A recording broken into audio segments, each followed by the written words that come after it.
Hello guys, कैसे हैं आप सब? Well, I am Piyush Gupta, I am a chartered accountant. So जैसा कि आपको मतलब अब आइडिया लग ही गया, आपने कोर्स वगैरह परचेज करे हैं।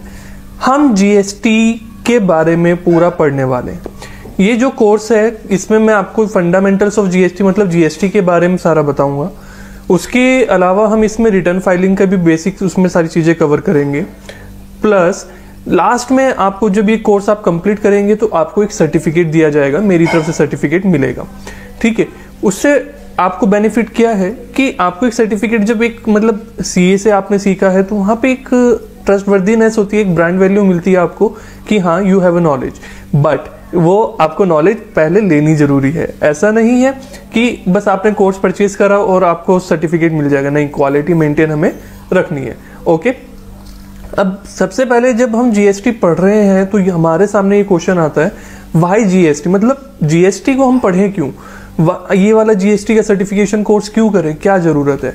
देखो, आज के टाइम में अगर मैं करंट सिनेरियो में बात करता हूं, करंट सिनेरियो में मार्केट में जब हम जॉब अप्लाई करने जाते हैं तो मेजरली हमें दो चीजों की जरूरत पड़ती है। जब मैं कॉमर्स फील्ड की बात कर रहा हूं, ठीक है, अकाउंटेंसी, टैक्सेशन, इस फील्ड में अगर मैं जा रहा हूं, मेजरली मुझे जो दो चीजों की जरूरत होती है वो होती है, एक अकाउंटिंग नॉलेज और दूसरा टैक्सेशन नॉलेज।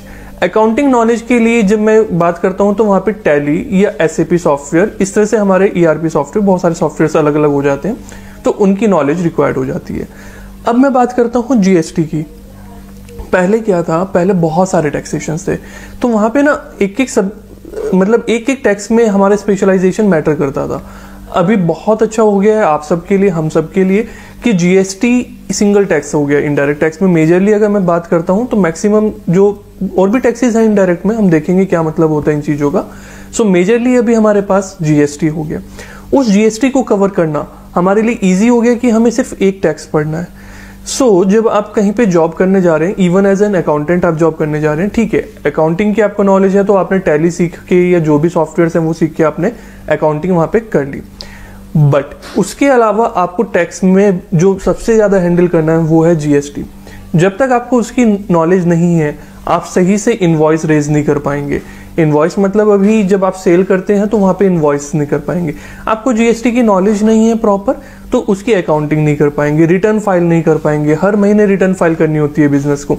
सो अगर आप एक बिल्कुल क्लरिकल वर्क चाहते हैं फिर तो ओके है, अकाउंटिंग में सिर्फ आपने जूनियर पोस्ट पे आप हो गए, ओके, वहां पे आपने टैली पे ऑपरेट कर लिया, डन है। बट अगर आप एक अच्छी जॉब चाहते हैं, एक अच्छा प्रोस्पेक्टस चाहते हैं, so for that you must have a knowledge of a GST. इसके अलावा if I talk other than job, अगर मैं जॉब के अलावा बात करता हूँ, so then also you can do your own work, your own business, your own practice in indirect taxation in GST. आप जीएसटी में अपना खुद का वर्क भी कर सकते हैं। अगर मैं बात करता हूँ ना, इवन एज अ सीए, सो जो हमारा एक मेजर पार्ट होता है वो रिवेन्यू या मेन हमारा जो बिजनेस में वर्क है हमारी प्रैक्टिस में, वो एक जीएसटी से आता है। सो वो ही सब आप इसके बाद काफी लेवल तक कर सकेंगे। आई एम नॉट सेइंग कि 100%, बट एक मेजर लेवल तक आप अगर जीएसटी समझते हैं तो अपना वर्क समझ कर सकते हैं। और पूरे कोर्स में मैं आपको बताऊंगा कैसे कैसे चीजों को हो सकता है। इस कोर्स को करने के बाद अगर थोड़ा सा आप टाइम डिवोट करते हैं ना, पार्ट टाइम में भी अगर आप वर्क करते हैं, सो मंथली आप 20-30,000 रुपीज इजिली अर्न कर सकते हैं इनिशियली, मतलब 2-3 महीने बाद आप इतना अर्न करना स्टार्ट कर सकते हैं। तो कैसे वो सब करना है, अर्निंग करनी है, कैसे स्ट्रेटेजीज बनानी है, वो सब मैं आपको पूरे कोर्स में भी बताऊंगा। क्लाइंट को कैसे हैंडल करना होता है वो सब चीजें भी हम बताएंगे, क्लाइंट कहाँ से आएंगे, कैसे रहेगा। सो अर्निंग का रिसोर्स इसमें ये मैंने 20-30,000 रुपीज ऑन एन एवरेज बताया। लिमिट कुछ नहीं है, एक सीए, एक एडवोकेट जितना अर्न कर रहे हैं वो जीएसटी में से एक मेजर पार्ट अर्न कर रहे हैं, जैसा मैंने आपको बताया। सो उनकी रेवेन्यू का आइडिया आपको नॉर्मली रहता है, ठीक है। सो जीएसटी का जो कोर्स अगर मैं बात करता हूं तो बहुत अच्छा कोर्स है। आज के टाइम पे अगर जीएसटी की आपको नॉलेज नहीं है, सो इट्स लाइक कि आपको मतलब कॉमर्स फील्ड की नॉलेज नहीं है। सो आपको जीएसटी के बारे में पता होना बहुत बहुत जरूरी है। ओके है ये वाली बात। सो मतलब अगर मैं किसी कॉमर्स स्टूडेंट से कह रहा हूँ कि आपको अकाउंट्स नहीं आता है, तो इट्स सिमिलरली लाइक थोड़ा सा एक माइनर प्रॉब्लम ये रहती है कि हमारे करिकुलम में, चाहे कोई सा भी करिकुलम हो, वहाँ पे जीएसटी की कवरेज बहुत लिमिटेड है। 11-12 में ज़्यादा कवरेज नहीं आती है, उसके बाद हम ग्रेजुएशन करते हैं तो वहाँ पे भी बहुत ज़्यादा कवरेज नहीं आती है। सो बट इस कोर्स के थ्रू आप वो कवरेज ले सकते हैं। नेक्स्ट क्वेश्चन आता है कि कौन ये कोर्स कर सकता है। देखो, इसको करने के लिए मैं आपको रिकमेंड करूंगा कि 12th अगर आप कर रहे हैं या कर चुके हैं, सो आपके लिए ये सुटेबल है। इस मतलब 12th करने परसुइंग जो स्टूडेंट है वो, या उससे सीनियर कोई भी, आप मतलब जॉब अभी लुकआउट कर रहे हैं, जॉब के लिए ढूंढ रहे हैं, आप ग्रेजुएशन कर रहे हैं, पोस्ट ग्रेजुएशन कर रहे हैं, या आप ऑलरेडी एक अकाउंटेंट हैं जो आप थोड़ा सा सीखना चाहते हैं, जीएसटी के बारे में कुछ नॉलेज चाहते हैं, तो वो सब चीज़ें आपको यहाँ पे कवर हो जाएंगी। जो भी हम पढ़ेंगे, जो इंपॉर्टेंट पार्ट है उसको पढ़ेंगे, शॉर्ट टर्म में मैक्सिमम नॉलेज लेंगे। ऐसा नहीं कि आपको बर्डन लगेगा या बहुत ज़्यादा हेक्टिक होगा, नहीं, बहुत रिलैक्स तरीके से पढ़ेंगे और बहुत ईजी मेथड में पढ़ेंगे, ठीक है। इसके अलावा इसमें ज़रूरी नहीं है कि सिर्फ आप कॉमर्स फील्ड के हो, आप साइंस साइड के, आर्ट साइंस किसी भी साइड से हो, तो इसके लिए कोई ऐसी रिक्वायरमेंट नहीं है कि हाँ भाई आपको कॉमर्स फील्ड का ही होना जरूरी है, किसी भी फील्ड का पर्सन समझ सकता है। हम इस तरह से पढ़ेंगे। मेरे पास बहुत सारे स्टूडेंट्स ने पढ़ा है जो कॉमर्स फील्ड की नहीं थी, सो उन्होंने भी बहुत अच्छा परफॉर्म करा है, सो ओके है, ठीक है। सो इसी के साथ हम क्या करते हैं, अपना जीएसटी की स्टडी करना स्टार्ट करते हैं। सबसे पहले अगर मैं बात करता हूँ फुल फॉर्म ऑफ जीएसटी, मतलब जीएसटी है क्या, वो सब ठीक है, उससे पहले हम फुल फॉर्म तो समझ लेते हैं, पढ़ने क्या वाले हैं। सबसे पहले मैं जब बात करता हूँ जीएसटी की, तो फुल फॉर्म आती है गुड्स एंड सर्विसेज टैक्स। देखो यहाँ पे क्या लिखा है, goods and services tax, okay, just हाँ, गुड्स एंड सर्विसेज टैक्स। सबसे पहले मैं आपको ये जो चीज कहूंगा, देखो यहाँ पे ना दोनों ही केस में गुड्स है, सर्विसेज है, मतलब ये गुड्स पे लगता है, जितना भी सामान आप बेचते खरीदते हैं उसके ऊपर जीएसटी लगता है।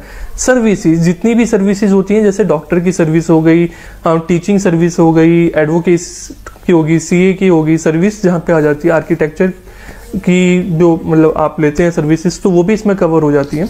सो गुड्स एंड सर्विसेज दोनों चीज़ों पे क्या लग जाता है, टैक्स लगता है। पता है मेजर, मतलब आज इतने सालों बाद भी बहुत सारे लोग गलती क्या करते हैं, गुड्स एंड सर्विस टैक्स लिखते हैं। नहीं, गुड्स एंड सर्विसेज टैक्स है, किसी एक सर्विस पे नहीं लग रहा है, बहुत सारी जितनी भी सर्विसेज है सब पे हमारा जीएसटी एक तरह से लग रहा है, ठीक है। सो यहाँ पे गुड्स एंड सर्विसेज टैक्स है, इस चीज का बहुत ध्यान रखना, वरना पता क्या होता है, बहुत अच्छे अच्छे ऑथर्स भी कवर पेज तक में अपनी मिस्टेक्स कर देते हैं। सो जो टाइटल है, जो नेम है, एटलीस्ट वो तो आपका परफेक्ट होना चाहिए ना, इंटरनल मैटर तो बाद में बात आती है। सो वो चीज, it is a tax which has been introduced newly in India. India में अभी आया, कब से आया, 2017 में आया था ये, ठीक है। सो तब से ये हमारे इंडिया में आया।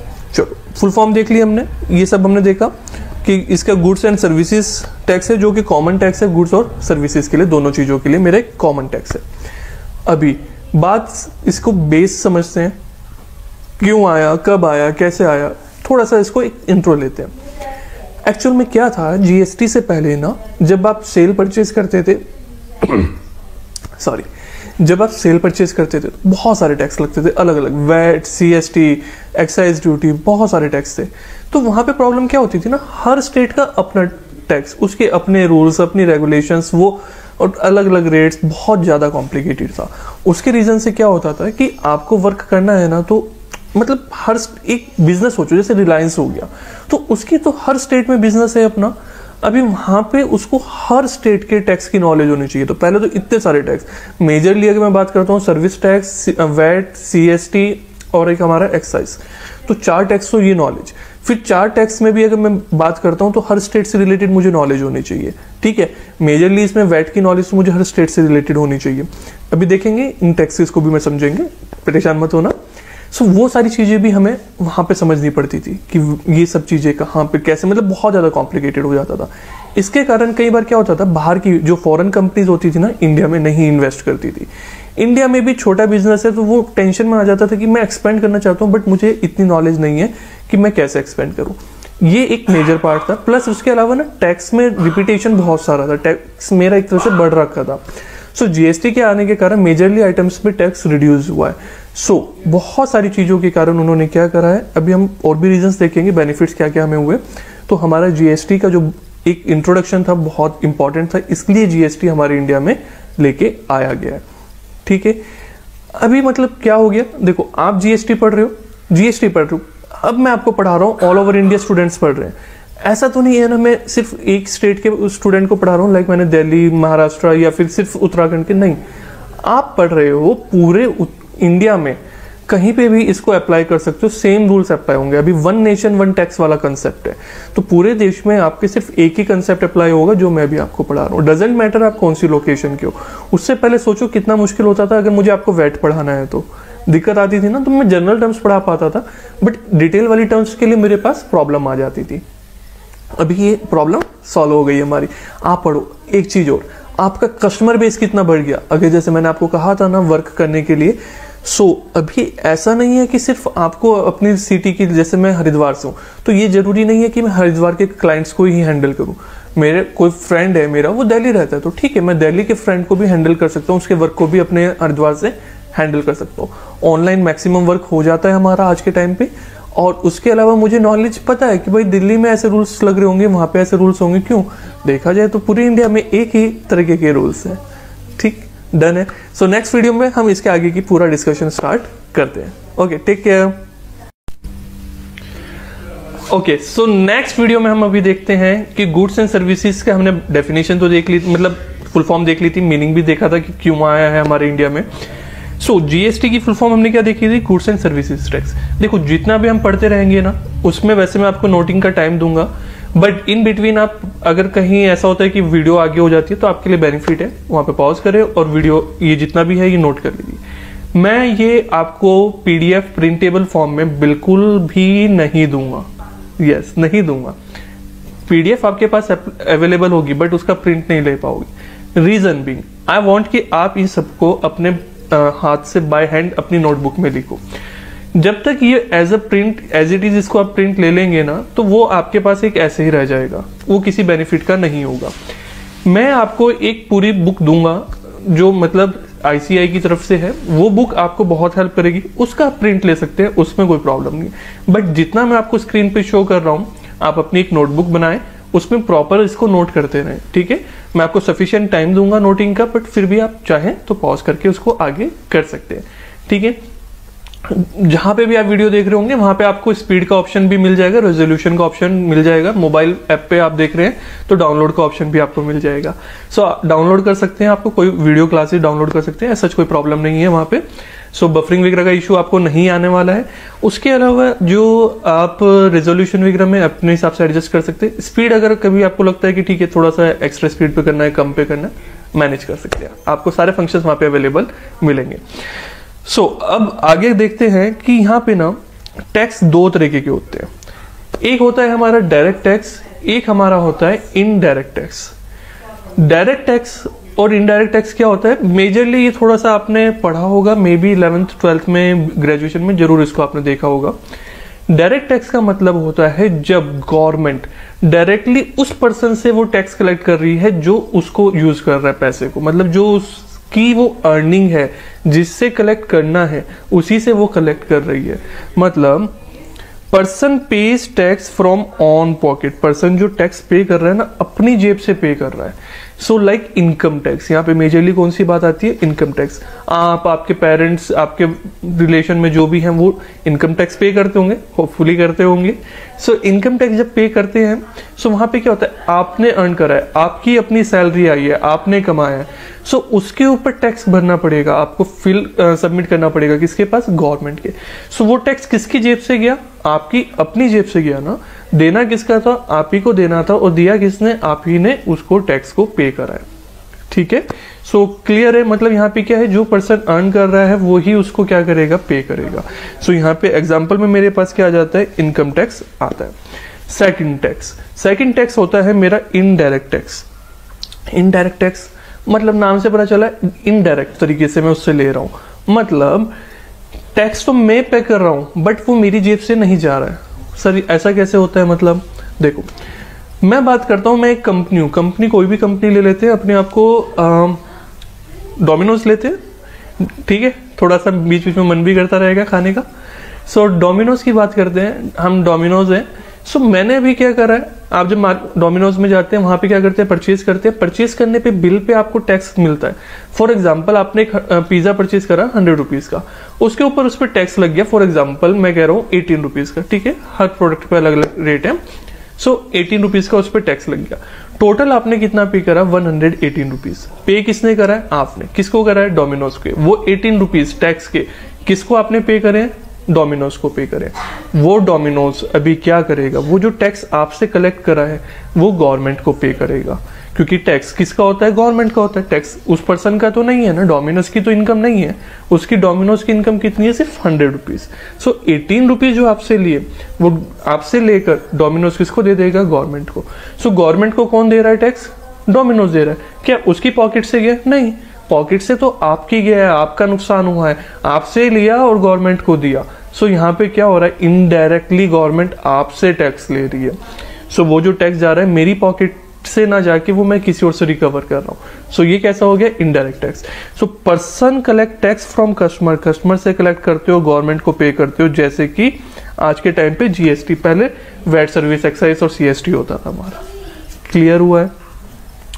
आगे देखो बीच बीच में ना कुछ इस तरह के कंटेंट आएगा, ये फाइल मैं आपको दूंगा। सो वहां पे आप इसको क्या करना, नोट डाउन कर लेना, ऐसा कुछ लगता है तो। जहां पे जितना इंपॉर्टेंट है वो सारा मैं पढ़ा रहा हूँ, यही चीज उसमें रिपीटेटिव है, इसको आप नोट डाउन कर लीजिए। ठीक है, मैं आपको टाइम देता हूँ, नोट डाउन कर लीजिए।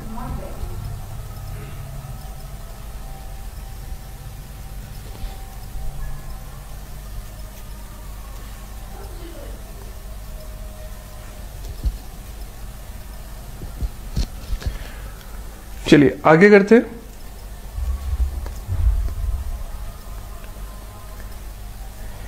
टैक्स के रिप्लेसमेंट देखते हैं। मैंने आपको कहा ना पहले बहुत सारे टैक्स होते थे, आज टैक्स चेंज हो गए। अभी मेजरली मेरा जीएसटी रह गया, बट जीएसटी के अलावा भी आज के टाइम में भी मेरे पास काफी सारे अदर टैक्सेस भी रहते हैं।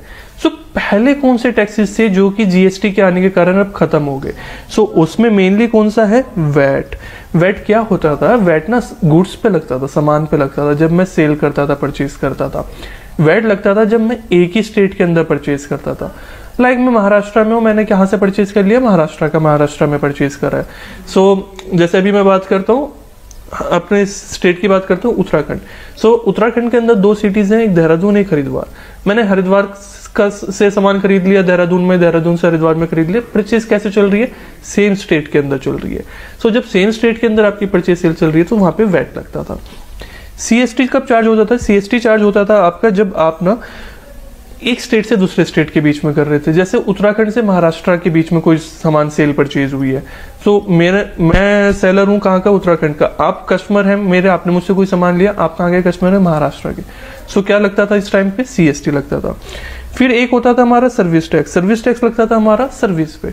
अभी क्या है, सर्विस पे भी और गुड्स पे भी जीएसटी लगता है। पहले दोनों पे ना मैं देखना पड़ता था कि वो गुड्स है या सर्विस है। गुड्स है तो अच्छा भाई उसके हिसाब से टैक्स लगाओ, सर्विस है तो सर्विस टैक्स लगाओ। एक्साइज लगता था जैसे ही मैं गुड्स को मैन्युफैक्चर करता था ना, सामान बनाया, उस पर टैक्स पे कर दो।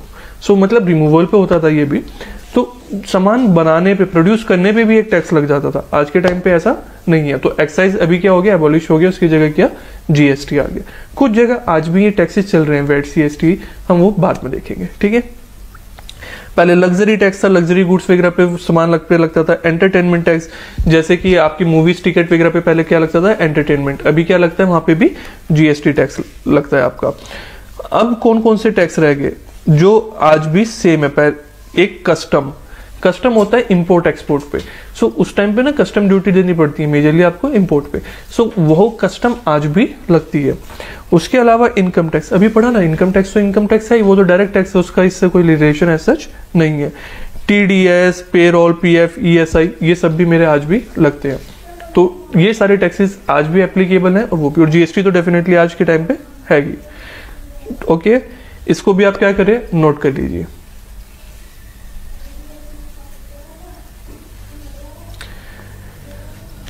Earlier indirect tax before GST, GST से पहले इनडायरेक्ट टैक्स का मेरा क्या सिस्टम था? देखो स्टार्टिंग से ना, जैसे भी मैंने आपको वैट और सीएसटी का बताया, आज भी और पहले भी मुझे ना ये चीज देखनी होती थी कि मैं सेल, और मतलब एक तरह से जनरल वर्ड बता रहा हूँ, डिटेल में जाएंगे तो थोड़ा कंसेप्ट चेंज हो जाता है।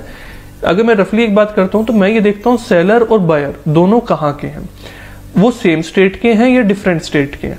मैं बात करता हूँ उत्तराखंड में, लाइक मैंने उत्तराखंड में दोनों सिटीज आपको बताई, एक हरिद्वार एक देहरादून। ये तो पूरे चैप्टर में आपको याद ही हो जाएगा, आपका मन करने लगेगा सर आपसे मिलने हरिद्वार आते हैं। बिल्कुल आओ, मैं तो चाहता हूँ मिलने आओ, मिलेंगे ना। अभी यहाँ पे पढ़ रहे हैं, मैं आपको ऐसे जानता नहीं हूँ, देखा नहीं है, बट जब भी आप कभी भी हरिद्वार हो तो मुझसे जरूर मिलना, ठीक है।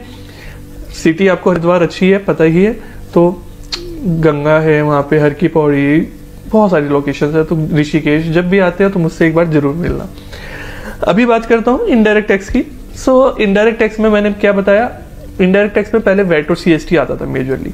सो वैट और सीएसटी में क्या हो जाता था कि अगर मैं सेम स्टेट के अंदर सेल परचेज कर रहा हूँ तो वैट लगता था, एक स्टेट से दूसरे स्टेट के बीच में कर रहा हूँ तो क्या लगता था, सीएसटी लगता था। बात क्लियर हुई। सो और सर्विस पे क्या लगता था, सर्विस टैक्स। अभी मैं क्या कहता हूँ कि पहले मुझे क्या करना पड़ता था, पहले ये देखना पड़ता था कि वो गुड्स है या सर्विस है। क्यों, गुड्स होगी तो मुझे क्या लगाना होगा, एक तो मुझे वैट लगाना होगा या फिर सीएसटी लगाना होगा।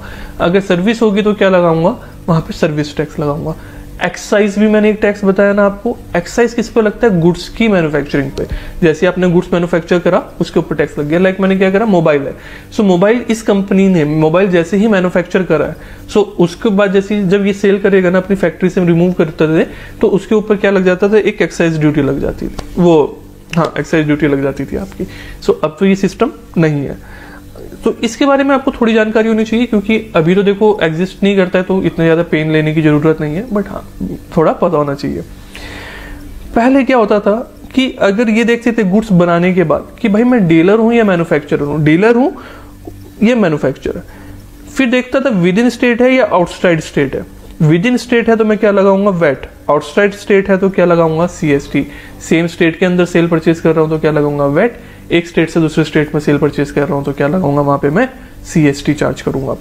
बाय मैन्युफैक्चरर, अगर मैं मैन्युफैक्चरिंग हूं, मैं मोबाइल बनाने का काम है मेरा, सो देखो भाई वैट और सीएसटी तो लगेगा ही लगेगा। उसके अलावा मुझे एक टैक्स और देना पड़ जाएगा, कौन सा टैक्स, एक्साइज।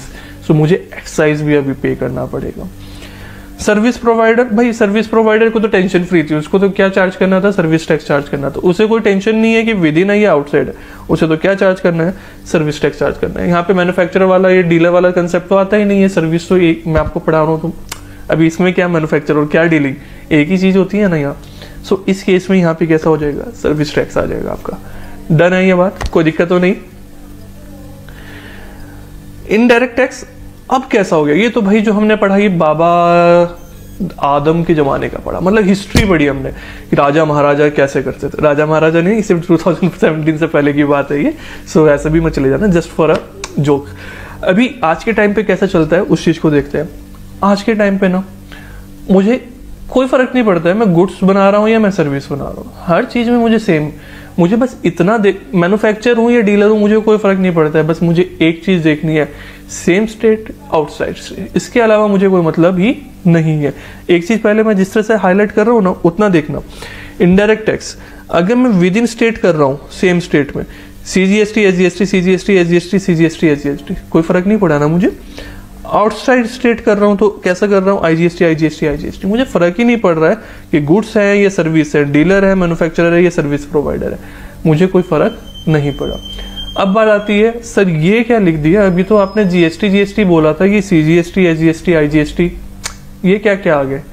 हाँ ये आ गए। एक्चुअल में ना जीएसटी के अंदर मैं बात करता हूं तो 3 तरीके के टैक्स है, एक्चुअल में 4 है, तो 3 तरीके के टैक्स है, सीजीएसटी एसजीएसटी आईजीएसटी। इससे आगे हम उसी को पढ़ने वाले हैं। अभी के लिए इतना मान के चलो, जब एक ही स्टेट के अंदर सेल परचेज करते हो ना तो उस टाइम पे आप क्या लगाते हो, सीजीएसटी और एसजीएसटी दोनों एक साथ मिला के चार्ज करते हो।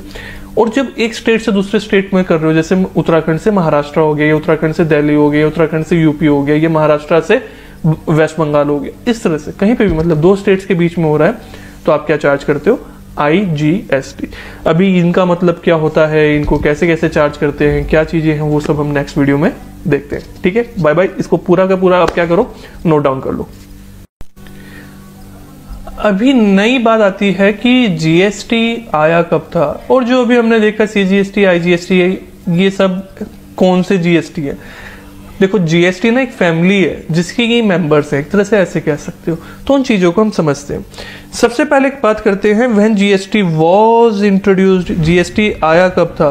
जीएसटी कब आया था, ये आया था 1 जुलाई 2017। ठीक है, सो बहुत टाइम हो गया है अभी। कब आया था, 1 जुलाई 2017 को ये एप्लीकेबल हो गया था। उसके बाद से हर जगह क्या लगना, चार्ज होना शुरू हो गया था। कौन सा टैक्स एप्लीकेबल हो गया था, जीएसटी। डन है ये वाली बात। डिफरेंट टाइप्स ऑफ जीएसटी, ये वाला आप फाइल से एक बार रीड कर लेना, पॉज करके रीड करना चाहते हो कर सकते हो। देखो पूरी क्लासेस ना मैं अगर बात करूं तो बहुत ज्यादा लेंदी नहीं होने वाली है, मतलब ऐसा नहीं होगा कि ये लेक्चर आपका बहुत 2-3 महीने चल रहे हैं कुछ, क्यों, मेरी तरफ से एफर्ट्स कम होंगे, आपकी तरफ से हो जाएंगे, आपको टाइम लग जाएगा। रीजन बीइंग, देखो यहाँ पे मैं आपके सामने कुछ नोटिंग तो नहीं कर रहा हूँ ना, क्लास में क्या होता है, क्लासरूम में मैं नोटिंग करता हूँ, तो यहाँ पे तो वो नोटिंग नहीं है। क्लासरूम में क्या होता है कि आप पढ़ रहे हो तो एक तरह से 70% टाइम तो बोर्ड में लिखने में चला जाता है, यहाँ पे वो सब नहीं है, 70% टाइम तो वहां सेव हो गया। सेकंड, मुझे आपको लिखने के लिए टाइम देने के लिए ऐसा कुछ ज्यादा वेट नहीं करना पड़ेगा। सो उसके रीजन से क्या होगा कि अभी मैं क्या कर रहा हूँ, आगे स्किप कर रहा हूँ, आगे चलो। सो आप पॉज करके लिख रहे हो तो वहां पे टाइम जा रहा है, बट वीडियो की लेंथ कम हो रही है। इससे पता है क्या फायदा हुआ, इससे फायदा ये हुआ कि आपका ना जो डेटा यूज हो रहा है ना वो कम हो गया है। अभी आपको डेटा ज्यादा नहीं लेना पड़ेगा, क्लास की लेंथ शॉर्ट होगी तो डेटा भी तो कम कंज्यूम करना पड़ेगा, अपने हिसाब से इसको पॉज करके लिख सकते हो। सो कन्वीनियंट है ये, ओके। हाँ, अभी बात करते हैं जीएसटी। जीएसटी हमारे पास मेनली 3 तरीके के होते हैं, सीजीएसटी, एसजीएसटी, आईजीएसटी। सीजीएसटी और एसजीएसटी जैसा हमने देखा वो किस चीज पे लगते हैं, लोकल सेल पे लगते हैं। जब सेल कब कर रहे हैं, विद इन द स्टेट कर रहे हैं, एक स्टेट के अंदर ही जब हम सेल परचेज कर रहे हैं तो उसको क्या वहां पे क्या चार्ज करेंगे, सीजीएसटी, एसजीएसटी। और आईजीएसटी हमारा कब चार्ज होता है, जब हम इंटर स्टेट सेल कर रहे हैं, एक स्टेट से दूसरे स्टेट की बात कर रहे हैं सेल, तो उस टाइम पे क्या चार्ज होगा, आईजीएसटी चार्ज होगा। ठीक है, सब कुछ नोट करना है, नोट पूरा करते चलना। डजेंट मैटर आप कौन से लेवल के हो, क्योंकि मुझे पता है ये वीडियो क्लासेस 11 मतलब 12th क्लास से लेकर एक काफी बड़ी एज के जो प्रोफेशनल्स हैं वो भी इस क्लास को देख रहे होंगे। सो ये मत सोचना कि ओके इसको इजीली ले लेते हैं, अभी नोटिंग की आदत नहीं रही, नहीं, उसको लिखने रखना, एक डायरी बना लीजिए, एक नोटबुक बना लीजिए, सो दैट सब कुछ आपको जब भी एक बार देखना हो ना तो आपको वहां पे ही मिल जाएगा। सारी की सारी प्रेजेंटेशन ग्राफिकल फॉर्म में रखिए, टेक्सचुअल फॉर्म में, पैराग्राफ फॉर्म में नहीं रखिए। रीजन बिंग, उसको रिकॉल करना, माइंड में फिक्स करना और एकदम दोबारा से चेक करना आपके लिए इजी हो जाता है। पूरी डिटेल आपको चाहिए होगी तो पूरी की पूरी डिटेल मैं आपको आईसीआई का वेबसाइट का लिंक दे दूंगा, वहां पे आपको सारा का सारी डिटेल बहुत अच्छी लैंग्वेज में मिल जाएगी।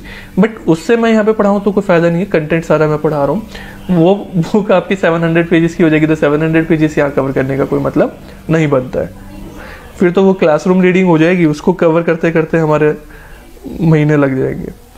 ठीक है ना, फिर तो आप क्या करना, सीए फाइनल की क्लास ले लेना, उसमें एक एक वर्ड डिस्कस हुआ है। Okay, so jokes apart, just take it easy. GST में सीजीएसटी, एसजीएसटी, आईजीएसटी हमने देख लिया है। इसकी ना मैं आपसे पहले फुल फॉर्म डिस्कस कर लेता हूँ। सेंट्रल, स्टेट और इंटीग्रेटेड होती है, वो लिखा होगा, कहाँ गया वो फाइल, चलिए इसमें मुझे अभी देखते हैं आगे होगी या किस तरह से मिस हो रखा है, तो आप उसकी फुल फॉर्म नोट डाउन कर लीजिए। सीजीएसटी का मतलब होता है सेंट्रल जीएसटी, मतलब central goods and services tax. SGST का मतलब होता है states goods and services tax. और आईजीएसटी का मतलब होता है, ध्यान से, integrated goods and services tax. आप जब किसी से डिस्कस करेंगे ना, आपको बहुत लोग ऐसे मिलेंगे जो इसको इंटरस्टेट जीएसटी बोलेंगे। नहीं, इंटरस्टेट पे लगता है वो ओके है, बट फुल फॉर्म में इंटरस्टेट नहीं है, फुल फॉर्म का है इसमें इंटीग्रेटेड जीएसटी। ठीक है, सो आप इसको नोट डाउन कर लीजिएगा। एक फोर्थ हमारा टैक्स होता है यूटीजीएसटी। यूटीजीएसटी मतलब यूनियन टेरिटरी जीएसटी। जो यूनियन टेरिटरीज हो गई, जैसे मैं अगर बात करता हूँ चंडीगढ़, दिल्ली, सो वहां पे तो अभी दिक्कत होगी ना, वहां पे तो मैं स्टेट वाला कैसे लगा सकता हूँ, क्योंकि वो तो स्टेट है ही नहीं। सो उसके लिए वहां पे क्या अलाउ करा है, उन्होंने कहा है यूटीजीएसटी चार्ज होगा।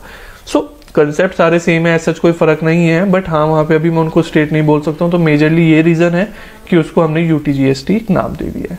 क्लियर है वाली बात। सो हमारे पास अभी 4 तरीके के टैक्स हो गए, सीजीएसटी, एसजीएसटी और आईजीएसटी एंड यूटीजीएसटी। यूटीजीएसटी को मैं एक तरह से कैसे हर जगह कहाँ पे यूज करूंगा, एसजीएसटी की जगह। सो मतलब अगर जैसे मैं कोई यूनियन टेरिटरी की बात कर रहा हूँ तो वहां पे कौन से टैक्स लग जाएंगे मेरे, सीजीएसटी प्लस यूटीजीएसटी, वहां पे एसजीएसटी नहीं होगा। क्लियर है ये वाली बात। अभी जीएसटी का इंपैक्ट देखते हैं, ये ना एक जनरल है, स्लाइटली देखते हैं इसको, जीएसटी से कैसे कैसे क्या क्या इंपैक्ट है। कुछ चीज़ें, ये जो स्लाइड है ना ये वाली, ये इनिशियल स्लाइड है, क्योंकि अभी टाइम टू टाइम क्या होता है, गवर्नमेंट इसकी टैक्स हर चीज़ों की चेंज करती रहती है। कभी कोई चीज़ का टैक्स कम कर देती है, कभी ज़्यादा करती है, तो वो डेली बेसिस पे चेंज होते हैं, मतलब daily basis in the sense regular basis पे। सो एक जनरल यहाँ पे गाइडलाइन देखते हैं कि क्या चीज़ों पे क्या चीज़ें फर्क पड़ा। चीप कौन सी चीज़ें सस्ती होगी, फूड आइटम जैसे थी मैदा, बेसन, सॉल्ट, बेसन, अनब्रांडेड आटा, unpacked fruit grain, fresh vegetable and fruits, ये सब चीज़ें क्या हो गई, सस्ती होगी।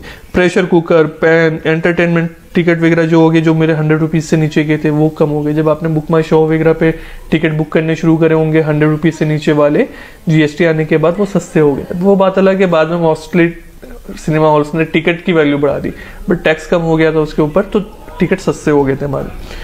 होटल्स पे, पर्सनल केयर आइटम्स पे, अदर फुटवेयर वगैरह पे, ट्रैवल आइटम्स पे, इन चीज़ों पे हमारी कैसे होगी, चीज़ें सस्ती होगी। टैक्स सस्ता कम हो गया तो चीज़ें भी हमें सस्ती मिलने लगी। कुछ चीज़ें महंगी होगी, जैसे मैं बात करता हूँ लग्जरी होटल्स हो गए हमारे, T, coffee, dining, restaurant, personal care हो गई, सर्विस, कोरियर सर्विसेज हो गई, तो ये सारी चीज़ों पे हमारा कैसा हो गया, इन चीज़ों पे हमारे टैक्स रेट थोड़ा हायर लेवल पे चले गए। सो आप एक काम कर सकते हैं, मैं धीरे धीरे दिखा देता हूँ, आप इनमें से रीड करना चाहें तो रीड कर सकते हैं, कुछ नोट डाउन करना चाहें तो कर सकते हैं, जनरल जो आपको लगता है इंपॉर्टेंट सा है। सो इसमें अगर मैं बात करता हूँ तो आप आराम से लिख लीजिए एक बार।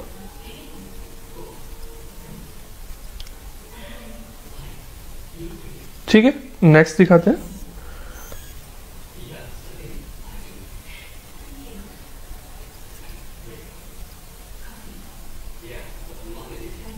चलिए, इसके बाद नेक्स्ट वीडियो में मिलते हैं, उसमें आगे का डिस्कस करते हैं।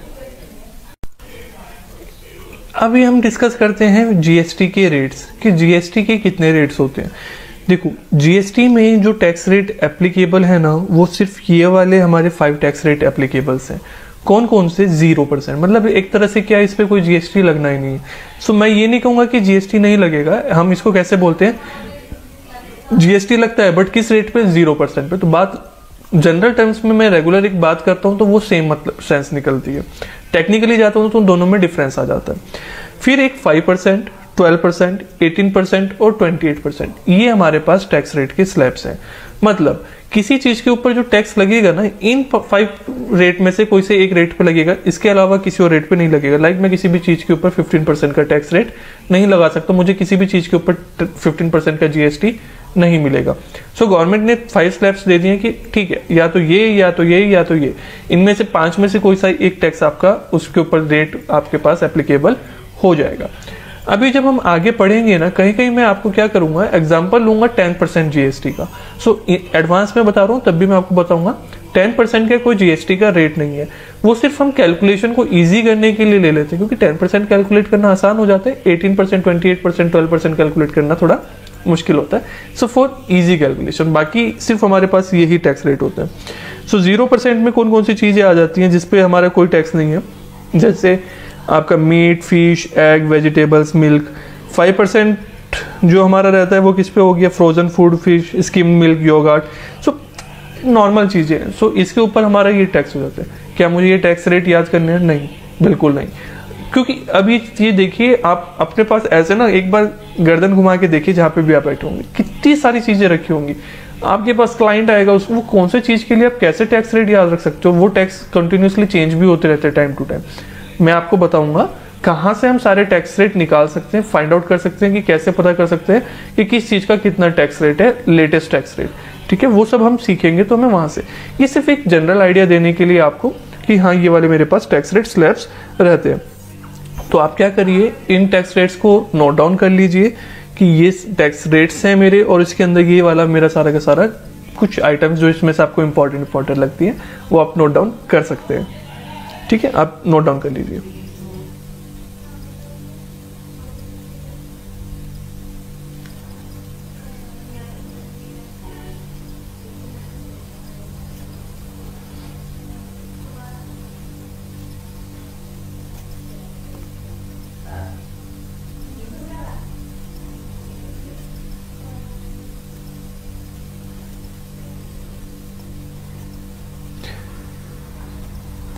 पास्ता, उठ के मैं चले जाना, क्लास पूरी करके फिर जाना, पता चला पास्ता पढ़ते कि सर हम तो जा रहे पास्ता खाने, पूरा पढ़ो फिर जाना। च्युइंगम, वेफल्स, इन सब चीज़ों पे क्या है ना, सबसे ज़्यादा टैक्स रेट है 28%। तो ये चीज़ें महंगी हो गई हैं एक तरह से, तो ठीक है। ओके, और ये बात देखो, इसमें ना मैंने यहाँ पे एक लिस्ट दी है, ये आपको फाइल में मिल जाएगी, जहाँ पे आप फाइल देखेंगे तो वहाँ पे आपको ये सारा अवेलेबल हो जाएगा। और देखो, ये क्लास मैटर करता है आप कौन से प्लेटफॉर्म पे ले रहे हैं। कुछ जगह हो सकता है आपको ये वाली पीडीएफ अवेलेबल ना हो, एंड्रॉयड एप्लीकेशन पे ले रहे होंगे वहाँ पे पीडीएफ मिल जाएगी, क्योंकि मैं इसको प्रिंटेबल फॉर्म में बिल्कुल देने के लिए रेडी नहीं हूँ। आई डोंट वांट कि आपको इसको प्रिंट करें और लिख लें, ठीक। जितना नोट डाउन करना है हम यहाँ से कर सकते हैं, मैं आपको आराम से पॉज करके दिखाने के लिए ओके हूँ। ये एक रेट है जो पुराने रेट हैं डेफिनेटली, क्योंकि डेली बेसिस पे अगेन सेम चेंज होते रहते हैं। सो एक जनरल है कि हाँ, जनरली ये चीज रेट पे फर्क है। जैसे वीट, पहले इस पे 2.5% का जीएसटी वो टैक्स लगता था, अभी क्या है 0% है, इस पे कोई टैक्स नहीं है, सस्ते हो गए। तो अभी ना गवर्नमेंट ने क्या करा है, जो डेली नीड्स के आइटम थी ना बिल्कुल बेसिक, उन पे मोस्ट ऑफ देम पे क्या करा है 0% कर दिया, उनको जीएसटी से बाहर रख दिया कि चीजें सस्ती हो जाए, तो वाली चीजें। जैसे मिल्क पाउडर पहले 6 था, 5 हो गया था, फिर स्पाइसेस, मसाले, मस्टर्ड सॉस, ये सारी चीजें। सो इतनी ज़्यादा ज़रूरत नहीं है आपको देखने की भी, बट एक स्लाइडली आप इनको रीड कर सकते हैं।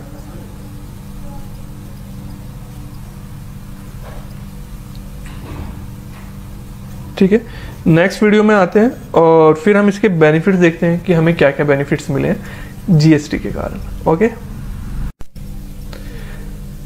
हमने स्टार्टिंग में ही डिस्कस कर रहा था कि जीएसटी इंडिया में आया क्यों है। तब मैंने आपको कहा था मैं आपको एक ब्रीफिंग दे रहा हूँ, थोड़ा एक्स्ट्रा डिस्कस जो हम करेंगे बाद में करेंगे। इंडिया में जीएसटी आने के बहुत सारे रीजन है, जिसमें से कुछ रीजन ही हैं। ये हम बेनिफिट्स पढ़ रहे हैं, जीएसटी आने के कारण हमें क्या क्या बेनिफिट्स हुए, और ये बेनिफिट्स हुए इसीलिए तो जीएसटी आए कि हमें ये फायदे मिल सके। तो कौन कौन से बेनिफिट्स हैं वो देखते हैं, इसको आप बाय द टाइम उसने बाद में नोट डाउन भी कर लेना। बेनिफिट्स में क्या है, सबसे पहला क्या है, creation of common national market. जैसे मैंने आपको बताया पहले जो टैक्स थे ना, वैट स्पेशली, और उसके अलावा एक्साइज भी काफी लेवल तक, वो भी स्टेट टू स्टेट डिफरेंट करता था, उसके अलग अलग रूल्स, हर स्टेट के अपने रेट, सब कुछ मैटर कर जाता था। तो अभी क्या हो गया कि कॉमन मार्केट हो गया, आप पढ़ रहे हो तो ऑल ओवर इंडिया कहीं पे भी सेम रूल्स लगेंगे, आपको कोई प्रॉब्लम नहीं है। Seamless flow of input tax credit. Input tax credit मैं जरा सा बता रहा हूँ, इस पे हमारा काफी डिस्कशन होगा, लेंथी डिस्कशन होगा, प्रॉपर तब देखेंगे। आईटीसी का मतलब इनपुट टैक्स क्रेडिट, आईटीसी भी बोलते हैं हम इसको। इसका मतलब होता है कि गवर्नमेंट कहती है जब आपने परचेज करा होगा ना किसी से सामान, तो आप क्या होंगे, कस्टमर होंगे। लाइक क्या करा है, मैं बात कर रहा हूँ कोका कोला ने क्या करा, फिलिप्स से क्या करिए, अपने लाइटनिंग वगैरह परचेज करिए, लाइट्स। सो वहां पे उसने पे करके आया होगा ना, तो यहाँ पे क्या हो गया, कोका कोला क्या हो गई, कस्टमर हो गई, किसके, फिलिप्स के लिए। सो उसने फॉर एग्जाम्पल 1000 रुपीज पे करके आई है, उसके ऊपर 100 रुपीज का जीएसटी पे करा है, कोका कोला ने फिलिप्स को 100 रुपीज का जीएसटी पे करा है। गवर्नमेंट कहती है कि आपने ये पैसे हमसे वापस ले लेना, डिटेल में डिस्कशन करेंगे। सो अभी ना पहले ये कम मिलता था हमें वापस, अभी गवर्नमेंट ने मैक्सिमम चीजों पे हमें अलाउ कर दिया, तो यहाँ पे फायदा हो गया कि मतलब आपने जो टैक्स दिया ना वो पैसे वापस मिल जाएंगे। पैसा वापस मिलता है वो तो फायदा ही है। सो वो वाली बात है। Reduce logistics and inventory cost. इससे ना मेरी लॉजिस्टिक्स और इन्वेंट्री कॉस्ट कैसे होगी, मतलब सामान को भेजने करने का खर्चा, और उसके अलावा इन्वेंट्री कॉस्ट, मतलब जो मेरे पास स्टॉक रखा है ना मैंने, उसकी कॉस्ट कम हो गई है। इसके लिए एक वीडियो देखते हैं, वहां से हमें बहुत अच्छे से क्लियर होगा। OMG, देखते हो ये वीडियोस?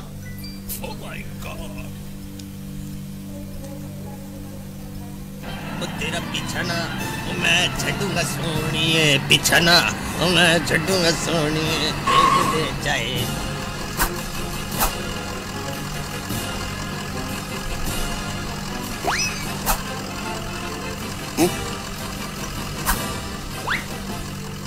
वो देरी हो रही है मैनू।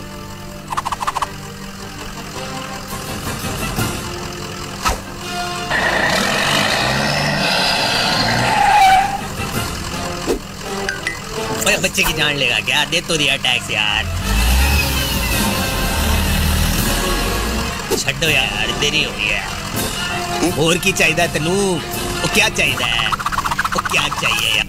पहले पता क्या था कि जब आपको सामान एक जगह से दूसरी जगह भेजना होता था ना, लाइक मैं बात कर रहा हूँ, मुझे उत्तराखंड से तमिलनाडु सेंड करना है, बहुत मतलब दोनों लगभग एक दूसरे के कोने में हो गए इंडिया के, ठीक है।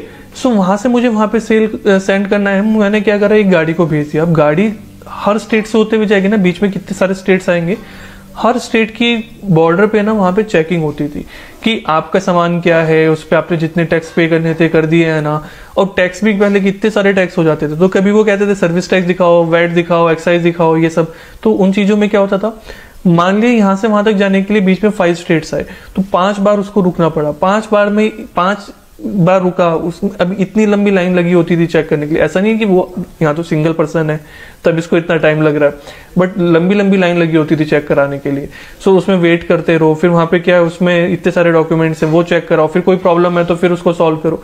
सो सामान पहुंचने में बहुत टाइम लग जाता था पहले।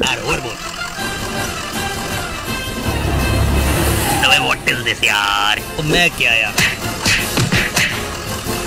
मैं क्या लिए जा रहे हो, कितना टैक्स लोगे यार, तो देरी हो रही है मैनू, बेचारा परेशान हो गया।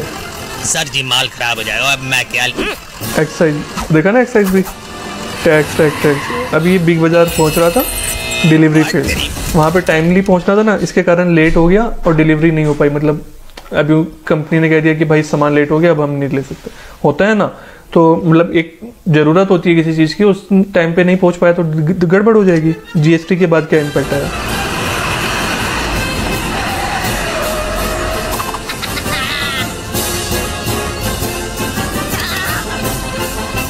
ओए तो कमाल हो गया यार, एक बार जीएसटी दिया और मक्खन मलाई वाला ट्रैफिक कोई नहीं रोकेगा आपको। मैं निकला जीएसटी दे के रास्ते पे, और कोई ना मोड़ आया ना कोई टैक्स लेने आया। ओए वाह भाई वाह।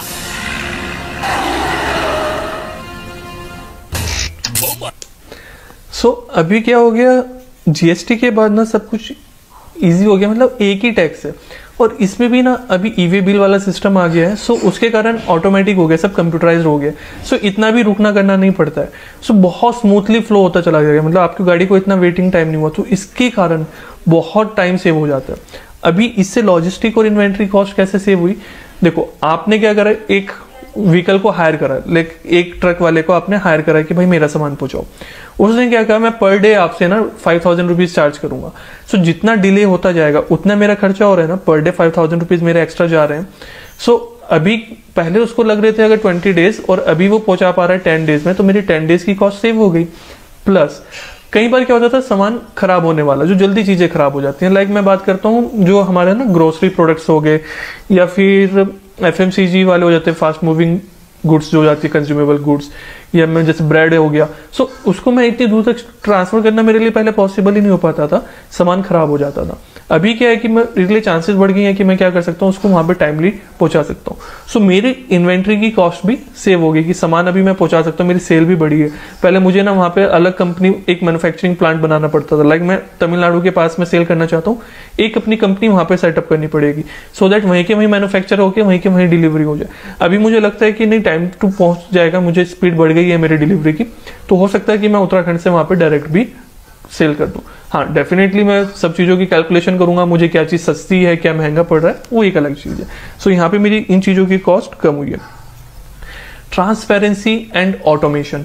ट्रांसपेरेंसी एंड ऑटोमेशन का मतलब है कि चीजें ना अब ट्रांसपेरेंट हो गई हैं और ऑटोमेट हो गई हैं। अभी सारा सिस्टम कंप्यूटराइज्ड हो गया। सो आपको जो भी चीज देखनी है ना, सब कंप्यूटराइज्ड है, ऑटोमेटिक कैलकुलेट हो जाती है। जब आप परचेज करते हो ना, वहां पे मतलब अभी हम समझेंगे जीएसटी R2A वगैरह, वो सब चीजें समझेंगे। तो परचेज करी है, उसने टैक्स, आपका जो आपसे टैक्स लिया था गवर्नमेंट को पे किया है या नहीं किया, आपको वो दिखेगा। आप भी जितना टैक्स आगे चार्ज कर रहे हो वो गवर्नमेंट को पे कर रहे हो नहीं कर रहे हो, गवर्नमेंट को भी सब ओके रहता है। सो सब कंप्यूटराइज हो गया। सो यहाँ पे सब ऑटोमेटिक चीजें हो गई, तो ये भी मेरा अभी क्या हो गया, बेटर तरीके से हो गया। Parity in service and manufacturing sector, मतलब पैरिटी मतलब इक्वलिटी हो गई। पहले मैन्युफैक्चरिंग और सर्विस में अलग अलग था ना, किसी पे आपका वैट सीएसटी वगैरह लग रहा है, किसी पे सर्विस टैक्स, तो वहां पे गड़बड़ हो जाती थी, गुड्स ज्यादा महंगी हो जाती थी, सर्विस थोड़ी सस्ती पड़ जाती थी। अभी सब पे इक्वल है भाई, सब चाहे गुड्स दे रहे हो चाहे सर्विस दे रहे हो, सब पे क्या लगेगा, जीएसटी लगेगा, कोई दिक्कत ही नहीं है। पहले ना मिटिगेशन ऑफ कास्केडिंग इफेक्ट होता है। कास्केडिंग इफेक्ट का मतलब होता है कि टैक्स के ऊपर टैक्स। सो पहले क्या था कि जैसे ना मतलब आपको जो मैंने बताया ना आईटीसी वाला कंसेप्ट एक तरह से, तो वो नहीं मिलता था, उसके ऊपर टैक्स के ऊपर भी टैक्स चार्ज करना होता था। पहले आपने एक्साइज ली 100 रुपये, बड़ी अमाउंट लेते हैं, 1000 रुपीज़ पे आपका 100 रुपीज़ का एक्साइज आ गया, ठीक है, 1000 पे 100 रुपये। अभी इसके ऊपर जब आप वैट चार्ज करोगे ना तो 1000 पे नहीं लगाओगे, 1100 के ऊपर टैक्स चार्ज करोगे। अब देखा जाए 1100 के ऊपर जब मैं टैक्स चार्ज कर रहा हूँ तो 1100 में 100 रुपीज़ तो ऑलरेडी टैक्स की वैल्यू थी ना, सो मैंने टैक्स के ऊपर भी टैक्स चार्ज कर दिया। समझ आई बात? सो वो भी मेरा क्या हो गया, कास्केडिंग इफेक्ट हो गया। अभी ये सब चीजें रिमूव हो गई हैं। Reduction in multiplicity of taxes and broadening of tax base. अभी मल्टीपल टैक्सेस से पहले वो सब चीजें, इतनी सारी टैक्सेस थे, अभी वो सब खत्म। एक चीज पढ़ो, जीएसटी पढ़ो, कोर्स कंप्लीट कर पा रहे हो, जीएसटी सीख पा रहे हो। क्यों सीख पा रहे हो इतनी जल्दी और इतने आराम तरीके से? क्योंकि अभी सिर्फ जीएसटी पढ़ना है। पहले सोचो आपको इस तरीके की कुछ एक्सपर्टाइज लेनी होती, वैट अलग पढ़ो, एक्साइज अलग, सीएसटी अलग, सर्विस टैक्स अलग, कितने सारे टैक्सेस पढ़ोगे, वो इतने ही कॉम्प्लिकेटेड, तो दिक्कत आती थी। अभी ये सब चीजें आपके लिए क्या हो गई, ईजी हो गई। सो आप ये बेनिफिट्स भी अपने पास नोट डाउन कर लीजिए, ठीक है। ये वाला पॉइंट जो पीछे हाइड हो रहा है ना, पहले इसको आप चाहे लिख लीजिए, ठीक है। तो मिलते हैं नेक्स्ट वीडियो में, तब तक इतना सब नोट करके रखिए, इसको पढ़ते रहिए। रोज आप एक एक वीडियो भी देखेंगे, आराम से कवर हो जाएगा आपका। सो बहुत ज्यादा बर्डन मत लेना, चीजों को समझते हुए चलना है, ठीक है। Okay, bye bye, take care. Okay, हमने अभी तक जो देखा है उसमें हमने देखा है कि टैक्सेस जो जीएसटी में है, मेनली अगर मैं बात करता हूं तो 3 तरीके के आ जाते हैं, सीजीएसटी, एसजीएसटी और आईजीएसटी। जिसमें हमने ये भी देखा है कि जब हम सेम स्टेट में करते हैं, इंट्रा स्टेट का मतलब सेम स्टेट, जैसे हम कहते हैं ना इंटरनेशनल मतलब 2 नेशन के बीच में, तो ऐसे ही इंटर स्टेट मतलब 2 स्टेट्स के बीच में। जब मैं कह रहा हूं intra state, it means same state में। सो जब इंट्रा स्टेट होता है तब हम कौन से टैक्सेस लगाते हैं, सीजीएसटी और एसजीएसटी। जहां यूटीजीएसटी होता है वहां यूटीजीएसटी लग जाता है। उसके अलावा अगर हम इंटर स्टेट कर रहे हैं एक स्टेट से दूसरे स्टेट में, तो हम कौन सा चार्ज करते हैं, आईजीएसटी। अभी बात आती है कि फॉर एग्जांपल मेरा टैक्स रेट है 18%।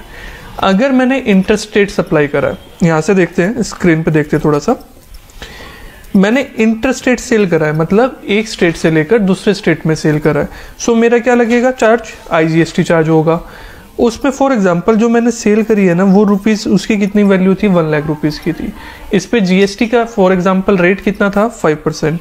तो मैं क्या करूंगा, आईजीएसटी चार्ज कर दूंगा 5%। किस पे, इस पे 5% चार्ज करूंगा, 1 लाख पे 5%, मेरा 5000 आ गया।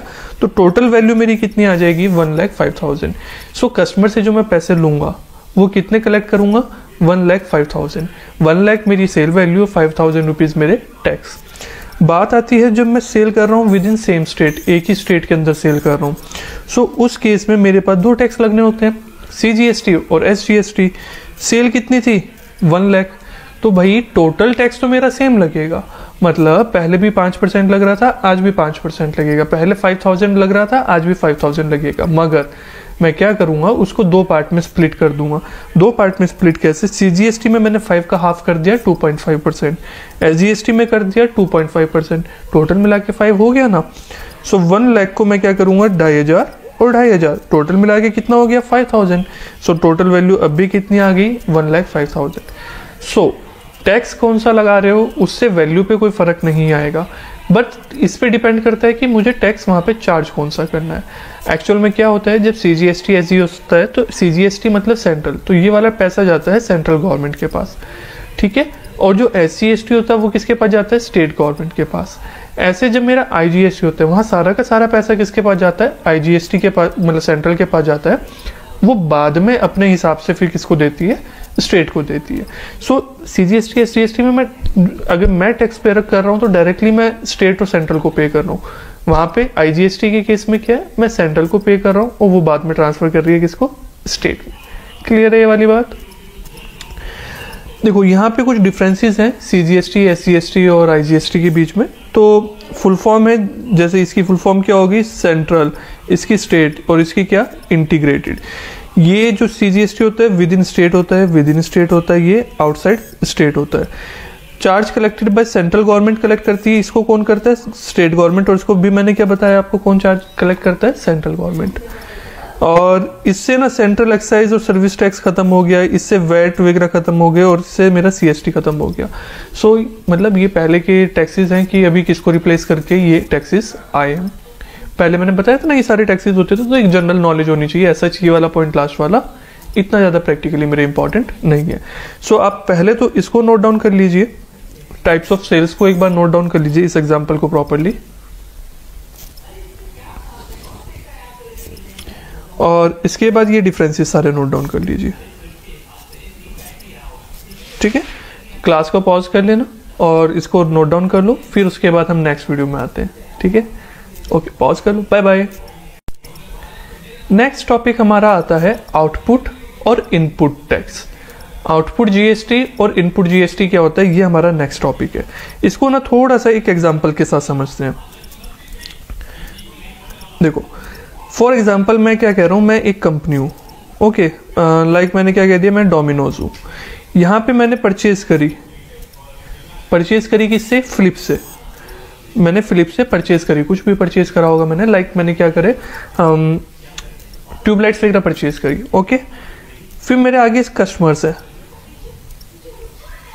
कस्टमर्स को मैंने क्या करी है, सेल करी है। पिज्जा, अपने डोमिनोज वगैरह की जो आइटम्स हैं वो मैंने सेल करी। मैं कौन हूँ? डोमिनोज, वो अपने हिसाब से देख रहा हूँ। सो जब मैंने फ्लिप से परचेज करा था, फ्लिप से परचेज करने के टाइम पे मैंने क्या करा होगा, कुछ उसको पेमेंट करी होगी। लाइक फॉर एग्जांपल मैंने लाइट्स परचेज करी थी 10,000 रुपीज़ की। सो उसके ऊपर मैंने कुछ चार्ज GST का पे करा होगा। सिंपल कैलकुलेशन के लिए हम 10% का स्लैब लेते हैं, 10% का एक्चुअल में कोई स्लैब नहीं होता है। सो मैं कह रहा हूँ कि मैंने जो गुड्स परचेज करी थी, जैसे ट्यूबलाइट परचेज करी है, सो उसकी वैल्यू मैंने कितनी बताई आपको? 10,000, ठीक है। इसके ऊपर मैंने क्या करा? GST पे करा। GST फॉर एग्जांपल मैंने 1,000 पे करा है। टोटल कितनी पेमेंट कर दी मैंने? 11,000। बात क्लियर हुई? अभी क्या हुआ, कस्टमर से, कस्टमर को जब मैंने सेल करी है ना, कस्टमर को मैंने सेल करी है फॉर एग्जांपल 1 लाख रुपीज़ की, ठीक है। जो मैंने मतलब टोटल वैल्यू जो थी मेरी वो कितने की थी? 1 लाख रुपीज़ की। उसके ऊपर जो GST चार्ज हुआ है ना, वो GST चार्ज हो गया फॉर एग्जांपल मेरा 10,000 रुपीज़। टोटल वैल्यू कितनी होगी? 1.1 लाख, 1 लाख रुपीज़ 10,000, मतलब 1 लाख 10,000 रुपीज़। बात समझ में आई यहाँ तक? मतलब मैंने क्या करा, मैं डोमिनोज हूँ, मैंने कुछ परचेज करी है फ्लिप से। फ्लिप से जब मैंने परचेज करी है तो उस पर सामान की वैल्यू थी 10,000 रुपीज़, गुड्स की वैल्यू। उस पर उन्होंने GST चार्ज करा, हमने एक एज्यूम कर लिया कि 1,000 रुपीज़ का। अभी मैंने आगे पिज़्ज़ा वगैरह बनाए, उसको सेल करा, तो उसको सेल करके क्या करा है मैंने? 1 लाख रुपीज़ की सेल करी है। उसके ऊपर जो GST मैंने कलेक्ट करा है कस्टमर से, वो कितना करा है? 10,000 रुपीज़। अभी जो ये मेरा GST होता है, ये जो मैं सेल के टाइम पे चार्ज कर रहा हूं, वो मेरा कौन सा GST कहलाता है? आउटपुट। आउटपुट GST कहलाता है, ठीक है। Output GST। जो सा मेरा GST, जो भी GST मैं परचेज के टाइम पे करता हूं, वो मेरा कैसा GST कहलाता है? इनपुट। बात समझ में आई? सो यहाँ पे ना थोड़ा सा ध्यान रखना है। आउटपुट GST से ना मतलब ऐसा कभी कभी फील होता है कि जो GST मेरे पास से जा रहा है ना, जो GST मेरे पास आता है मैं उसको आउटपुट GST बोलता हूँ। मैं GST के वे पे नहीं बोलता हूँ उसको, मैं कहता हूँ जो मैंने आउटपुट किया, जो मैंने सामान आउट किया, जो मैंने सेल करी, उसके ऊपर जो GST चार्ज करा वो GST आउटपुट GST। मतलब आउटपुट के ऊपर GST जो लगता है उसको मैं कहता हूँ आउटपुट GST। सो ये मेरे पास कस्टमर के पास से आया होता है, मैंने कस्टमर से कलेक्ट किया होता है। इनपुट GST जस्ट इसका अपोजिट है। जो GST मैंने पे करा है किस चीज पे? सामान इनपुट करने पे, परचेज करने पे, तो वो वाला GST मेरा क्या कहलाता है? इनपुट GST कहलाता है। क्लियर है ये वाली बात? So output GST, input GST समझ में आया यहाँ तक? ओके। अभी क्या करते हैं, ये वाला एग्जांपल आप एक बार पॉज करके नोट कर लो, फिर मैं इसके आगे से आपको बात बताता हूँ, ठीक है।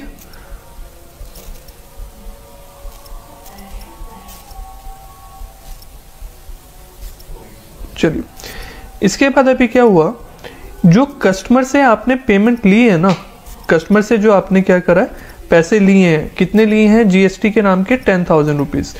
ये 10,000 रुपीज़ आपकी अपनी अर्निंग तो नहीं है, ये किसको पे करना है? गवर्नमेंट का। आपने कस्टमर से लिया है पैसा, क्योंकि गवर्नमेंट ने आपको कहा था कि भाई जब भी कोई चीज सेल करोगे ना, कस्टमर से पैसे ले लेना और वो पैसे मुझे दे देना। सो आपने क्या करा, 10,000 रुपीज कस्टमर से लिए, वो किसको दे दिए? गवर्नमेंट को। सो गवर्नमेंट को जब आप पे कर रहे हो तो कितना पे कर रहे हो? पे कर रहे हो 10,000 रुपीज। गवर्नमेंट कहती है कि भाई ऐसा है, जब आपने परचेज करी थी ना, उस टाइम पे आपने कुछ जीएसटी पे करा था। मैंने कहा गवर्नमेंट मुझसे बात करने, कहने लगी आपने कुछ सामान भी तो खरीदा था। मैंने कहा फिलिप्स से खरीदा था, उस पर जीएसटी पे किया था। मैंने कहा मैंने जीएसटी पे किया था कि 1,000 का पे किया था। गवर्नमेंट कहने लगी कि देखो वो जीएसटी आपने फिलिप्स को दिया था, अब फिलिप्स ने मेरे को दे दिया, क्योंकि फिलिप्स के लिए तो मैं कस्टमर हो गया था ना, डोमिनोज कस्टमर हो गया था। सो फिलिप्स ने क्या करा, वो डोमिनोज से टैक्स कलेक्ट करा और किसको दे दिया? गवर्नमेंट को।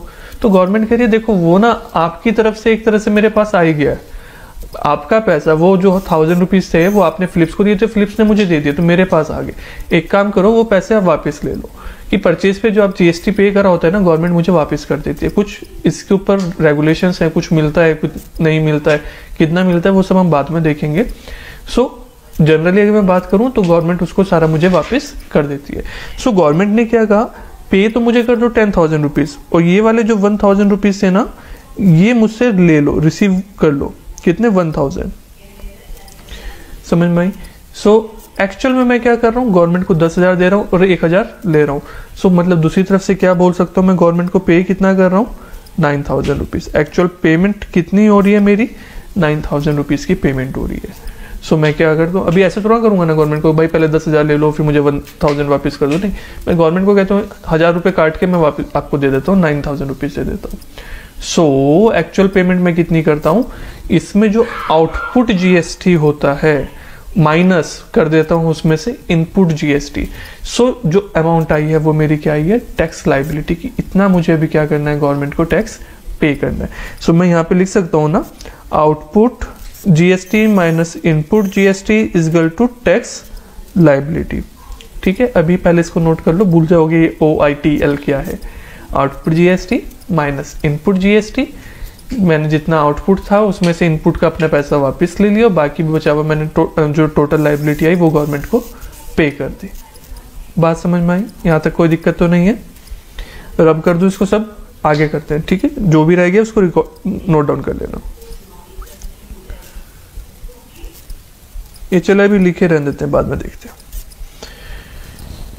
सो यहाँ पे क्या हुआ, जीएसटी कंप्यूटेशन में कैसे लिखते हैं मैं, जब जीएसटी की कैलकुलेट करनी होती है, आउटपुट जीएसटी माइनस इनपुट। जो आउटपुट किसको कहते हैं? जीएसटी ऑन सेल्स को, और इनपुट किस पे कहते हैं? जो मैंने खर्चा करा है या कुछ सामान परचेज करा है उस पे जो जीएसटी मैंने पे करा है उसको मैं कहता हूँ इनपुट जीएसटी। दोनों को माइनस करूंगा, मेरा जो लाइबिलिटी आ जाएगी कि मुझे कितना करना है उतनी मेरी लाइबिलिटी आ जाएगी। बात समझ में आई? सो अभी ना इसके एग्जाम्पल्स देखते हैं, 2-3 एग्जाम्पल देखते हैं, उससे समझ में आ जाएगा हमें कैसे क्या करना है। पहला एग्जाम्पल लेते हैं। मतलब अभी क्या हुआ, सेल अमाउंट थी 1 लाख रुपीज, मैंने सेल कितने की करी? 1 लाख रुपीज, और परचेज कितने की करी थी? 80,000 रुपीज की। ठीक है, टैक्स रेट कितना है मेरा? 9%, 9%, मतलब टोटल मिला के मेरा 18% है, दोनों पे 9% है। तो अभी क्या करूंगा, कस्टमर से मैं चार्ज करूंगा 1 लाख के ऊपर कितना? 99%, और पे कितना करूंगा? 80,000 का सामान खरीदा है ना, उस पे करूंगा 99%। बात समझ में आई? सो पहले तो ये कैलकुलेट कर लेता हूँ भाई एक्चुअल में मैंने पेमेंट कितनी कितनी करी है। चलो पहले मैं बात करता हूँ आउटपुट जीएसटी की। आउटपुट मतलब सेल पे, सेल थी मेरे पास 1 लाख रुपीज की, उसके ऊपर 9% का मैंने क्या चार्ज करा? CGST 9%, मतलब 9,000। SGST कितना? 9%। टोटल जीएसटी मेरा कितना आ गया? 18,000 रुपीज। मेरा ये इन दोनों का टोटल कितना आ गया? 18,000। इतना मुझे क्या करना है? गवर्नमेंट को पे करना है। हाँ भाई, लेकिन मैंने तो परचेज भी करा था। परचेज कितना करा था? 80,000 का। हाँ, उस पर भी तो चार्ज कर दिया था उस सामने वाले ने मुझसे जीएसटी 99%, तो 7,200 क्या कर दिया था? जीएसटी चार्ज करा था। सो एक्चुअल में जो जीएसटी चार्ज हुआ वो कितना हुआ? 14,400 जीएसटी चार्ज हुआ। बात समझ में आई? सो मतलब जो मैंने जीएसटी पे करा होगा ना कस्टमर को, उसे जब मैंने सामान खरीदा होगा, परचेज करी होगी, उस टाइम पे जीएसटी पे करा होगा, वो कितना करा है? 14,400। सो अभी मुझे गवर्नमेंट को देने थे 18,000, लेने थे 14,400। सो गवर्नमेंट क्या कहेगी, भाई ये हिसाब जो लेने थे ना उसको कट करके बाकी मुझे दे दो। सो मैं इसमें से इसको माइनस करूंगा और एक्चुअल वैल्यू कितनी आ जाएगी मेरे पास, 3600। मैं गवर्नमेंट को कितना पे कर दूंगा, 3600 रुपीज़ पे करूंगा। डन है। इस वाले को आप नोट कर लो, ये पहले इसको नोट कर लो आप, ठीक है। पॉज करके लिख लेना, नीचे ये क्वेश्चन पूरा आप नोट डाउन कर लो, यहाँ से आपको क्लैरिटी मिलेगी। अभी हम दोनों तीनों तरीके के केसेस देख लेते हैं, कैसे कैसे क्या क्या केसेस आते हैं। उसी टॉपिक से रिलेटेड जो हमने लास्ट टॉपिक देख रहे थे उसी से रिलेटेड है कि जीएसटी क्रेडिट किसे कहते हैं। देखो मैंने आपको पहले भी एक बार जिक्र करा था, input tax credit, ITC. Input tax credit का मतलब है जितना भी आपने परचेज करा उस पर जो जीएसटी पे करा था उसको ना वापस ले लो। तो अभी देख रहे थे ना गवर्नमेंट क्या कर रही है उसको, गवर्नमेंट क्या कर रही है उसको वापस दे रही है। सो गवर्नमेंट जब वापस दे रही है तो मैं उसको क्या करूंगा कि जो इनपुट पे टैक्स दिया था मैंने, जो मेरा इनपुट टैक्स था उसका मैंने क्रेडिट ले लिया, उसको मैंने क्या कर लिया, वापस ले लिया। सो ये मेरा एक तरह से जैसे क्रेडिट करने पे इनकम बोल देते हैं, इस तरह से कुछ भी कह सकते हो आप। सो मैंने उसको क्या करा, क्रेडिट। तो इसको मैं क्या कहता हूँ, इनपुट टैक्स क्रेडिट। अभी मैं कह रहा हूँ यहाँ पे जीएसटी क्रेडिट, क्रेडिट बैलेंस किसको कहते हैं, मतलब इसी को मैं क्रेडिट कहता हूँ। जीएसटी का क्रेडिट ले लेना, इनपुट टैक्स क्रेडिट ले लेना। और क्रेडिट बैलेंस का मतलब हुआ कि जब मुझे गवर्नमेंट को देने कम है और गवर्नमेंट से लेने ज्यादा है। मतलब जैसे टैक्स जो मैंने कस्टमर से कलेक्ट करा, वो कलेक्ट करा मैंने 1000 रुपीज, और पीछे मैं जब सामान खरीदा था तब मैंने पे कर दिया था वहां पे टैक्स 10,000 रुपीज। अरे भाई अभी गवर्नमेंट को 1000 देने हैं और गवर्नमेंट से 10,000 लेने हैं, तो एक्चुअल में आज की डेट में पेंडिंग कितना है, 9,000 रुपीज। बात क्लियर हुई। दूंगा तो 1000 और लूंगा 10,000, तो एक्चुअल में गवर्नमेंट मुझे 9,000 रुपये और देगी ना अपनी तरफ से, मेरे पिछले वापस करेगी। सो गवर्नमेंट ऐसा नहीं करती है कि आपको इजिली वापस कर देती है, रिफंड का एक स्टेटस होता है, बट वो मुश्किल वाला वर्क रहता है। सो एक्चुअल में क्या होता है कि ये बैलेंस कैरी फॉरवर्ड होता रहता है। जितनी भी आप टैक्स पे करते हो मंथली बेसिस पे करते हो, रिटर्न फाइल करते हो मंथली बेसिस पे। सो ये टैक्स ना आपका हर मंथ होता है। सो अभी क्या हुआ कि मेरे पास पिछले महीने का बैलेंस था, जैसे इस महीने का बैलेंस बच गया 9,000 रुपये। मैंने कहा गवर्नमेंट जी आपके साथ ऐसा है, 9,000 रुपये ना मुझे आज भी आपसे लेने हैं। गवर्नमेंट ने कहा कोई नहीं, मैं भी यहीं हूँ, आप भी यहीं हो, कहीं नहीं जा रहे, अगले महीने एडजस्ट कर लेना। मैंने कहा ठीक है, नेक्स्ट मंथ जो मुझे गवर्नमेंट को पे करना होगा उसमें से मैं इस 9,000 रुपये को एडजस्ट कर लूंगा। सो लाइक नेक्स्ट मंथ मुझे गवर्नमेंट को 5,000 पे करने थे, गवर्नमेंट मुझसे मांगने लगी। गवर्नमेंट ने कहा लाओ 5,000 रुपये। मैंने कहा पिछले 9,000 रुपये कौन देगा मेरे। सो गवर्नमेंट ने अरे हाँ वो 9,000 रुपये भी तो देने थे। सो गवर्नमेंट ने कहा अच्छा एक काम करो, 5,000 देने थे ना, 9,000 मुझसे लेने थे, सो अभी उनको एडजस्ट कर दो। मैंने कहा हाँ एडजस्ट हो गए, अब भी याद रखना आज से 4,000 रुपये लूंगा। गवर्नमेंट ने कहा हाँ ठीक है। सो ये 4,000 रुपीज में नेक्स्ट मंथ एडजस्ट कर लूंगा उससे भी। सो इस तरह से ही चलता रहता है, ठीक है। सो ये भी हमने देखा था जीएसटी कंप्यूटेशन का, कि जब मेरा जीएसटी पेबल होता है तो मैं उसको जीएसटी पेबल बोलता हूँ, और जब ये रिवर्स में हो जाता है, आउटपुट कम हो गया इनपुट ज्यादा हो गया, सो मैं उसको क्या बोलता हूँ, जीएसटी क्रेडिट बैलेंस। सो एक तरह से मैं कह सकता हूँ जब मेरा इनपुट माइनस आउटपुट है, इनपुट ज्यादा है आउटपुट कम है, सो मैं उसको इनपुट क्रेडिट बोलता हूँ। क्लियर यहां तक। अच्छा पता है एक चीज, ये जो जीएसटी का आप पढ़ रहे हो ना, इसको ना सिर्फ इस तरह से मत लेके चलना कि ठीक है बस हमें कोर्स कंप्लीट करना है, सर्टिफिकेट लेना है, ओके। क्योंकि इस चीज को समझिए कि हमें ना एक बहुत टाइम से चली चीज आ रही है और हमें समझाया जाता है, एक माइंड सेट हो जाता है इंडिया में कि डिग्री की वैल्यू है। नहीं, डिग्री की वैल्यू है, मतलब एक सर्टिफिकेट की वैल्यू डेफिनेटली है। सर्टिफिकेट आपको ना बहुत हेल्प करता है बूस्ट करने में आपके इंटरव्यू में, आपने इंटरव्यू में अपने सीवी में ऐड करने के लिए आपको हेल्पफुल रहता है, बट अल्टीमेटली जो आपको हेल्प करने वाली है वो आपकी नॉलेज है। सो जब मैं कोई चीज आपको बता रहा हूं तो उसको समझो, उसको सोचो कि क्या चीज है, और सिर्फ ऐसा नहीं कि उसको पढ़ा बस फटाफट कोर्स कंप्लीट करा, बाद में टेस्ट दिया, सर्टिफिकेट ले लिया। इंटरव्यू देने जाओगे, जॉब पे कोई पर्सन आपको रखेगा, सो वो खुश हो जाएगा ये देख के कि आपके पास सर्टिफिकेट है, मीन्स आपने पढ़ा है। बट अगर उसको आप रिप्लाई ही नहीं कर पाए, सो वो सर्टिफिकेट यूजलेस हो जाएगा ना। इनफैक्ट मेरी भी वैल्यू डाउन हो जाएगी कि हाँ पीयूष सर ने पढ़ा है और कुछ नहीं पढ़ाते होंगे क्लास में, उसको क्या पता है अभी इंटरव्यू लेने वाले पर्सन को। सो ऐसा मत करना, अच्छे से उसका याद रखना चीज़ों को, ठीक है। इसके अलावा ना मैं आपको कुछ चीज़ें बताऊंगा कि कहाँ कहाँ आप चीज़ों को पढ़ सकते हो, कैसे डिस्कशन ले सकते हो, प्रैक्टिकल केस स्टडीज कैसे ले सकते हो, तो वो चीज़ें हम देखेंगे, ठीक। जैसे मैं एक नाम बता देता हूँ, CA क्लब इंडिया, ये वेबसाइट है। सो वहाँ पे आप जाके ना रजिस्टर कर सकते हो, फ्री ऑफ कॉस्ट रजिस्ट्रेशन है, कोई प्रॉब्लम नहीं है उसमें। और वहाँ पे ना GST में लोग क्वेश्चंस पूछते रहते हैं, तो क्वेश्चंस देखो, उनके आंसर्स देखो, क्या लोगों ने आंसर दिए हैं। वहाँ पे क्या होता है कि किसी को कोई प्रॉब्लम है GST से या इनकम टैक्स से या किसी भी तरीके की, वो क्वेश्चन पूछता है, सामने से कोई उसको रिप्लाई करता है। कोरा पे भी आप इस तरह से कर सकते हो, बट कोरा मतलब QURA, ठीक है। सो उस पर भी आप कर सकते हो, वहाँ पे थोड़ा लिमिटेड मिलेगा। CA क्लब इंडिया वो एक्चुअल में CA से रिलेटेड है, तो वहाँ पे आपको कंटेंट ज़्यादा मिल जाता है। सो पहले रीडिंग करो कि देखो क्या रिप्लाईज आ रहे हैं, उसके बाद जब आपको थोड़ी कॉन्फिडेंस आना शुरू हो तो उस पर आप रिप्लाईज खुद भी कर सकते हो। जब भी रिप्लाई करो तो जरूर लिख देना कि आई एम ए स्टूडेंट।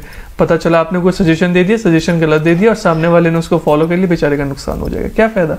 सो कह देना, या फिर उसमें लिख दो कि आप एक बार कन्फर्म कर लो, इस तरह से आप लिख सकते हो, ठीक है। रिप्लाई करना वहाँ पे शुरू करो। सेकंड केस देखते हैं। सेल आपने करी 60,000 की, परचेज करी आपने 70,000 की, टैक्स रेट 99% है। अरे इसका आंसर रह गया लिखने से यहाँ पे, कोई नहीं, अपने आप सॉल्व कर लो। अभी क्या होगा, ये जो मेरा आउटपुट है अभी इसके ऊपर टैक्स लगाऊंगा ना 60,000 पे, वो कम आएगा, 70,000 पे ज्यादा आएगा। सो गवर्नमेंट को पे कम करना है, गवर्नमेंट से लेना ज्यादा है, मेरे पास क्या बच जाएगा, इनपुट टैक्स क्रेडिट बच जाएगा। सो एक बार मैं कैलकुलेट करके बता देता हूँ आपको, एक सेकेंड चेक कर लेते हैं। 60, हाँ कैलकुलेटर चेक कर रहा हूँ, 60,000 का 0.09, 5400 आया है, ठीक है, 5400। और दूसरा भी मेरा कौन कितना आएगा, 5400, डन। अभी इसके बाद मैं बात करता हूँ नीचे जो परचेज करा है उसमें कितना आएगा, परचेज में देखते हैं।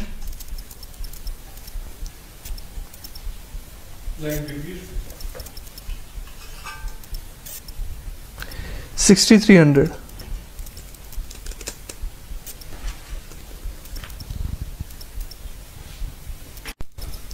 वो वीडियो मुझे स्प्लिट करनी पड़ी थी किसी रीजन के कारण।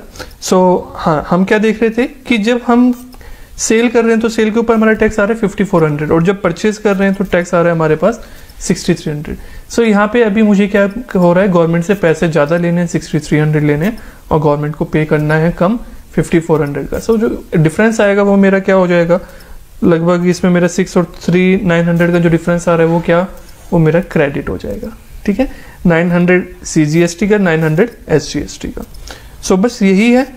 और GST क्रेडिट और इसके बीच में डिफरेंस है, ये आप एक बार नोट डाउन कर लीजिए। ये क्वेश्चन नोट हो गया था ना आपका, नोट कर लो अगर वो नहीं करा है तो, ठीक। इसके बाद ये वाला जो आपका GST payable and GST credit के बीच का डिफरेंस है, ये आप नोट कर सकते हैं।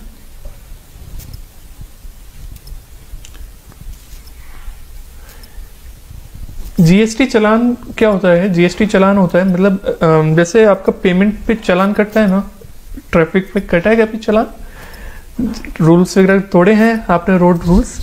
सो वो चालान और इस चालान में डिफरेंस है, मतलब उससे ऐसा ज़्यादा रिलेट मत करना। यहाँ पे क्या होता है, जब गवर्नमेंट को मुझे टैक्स पे करना होता है ना, तो टैक्स पे करने के लिए मुझे एक पहले ना रिसिप्ट जनरेट करनी पड़ती है, रसीद टाइप में जनरेट करनी पड़ती है, उसको मैं चालान कहता हूँ।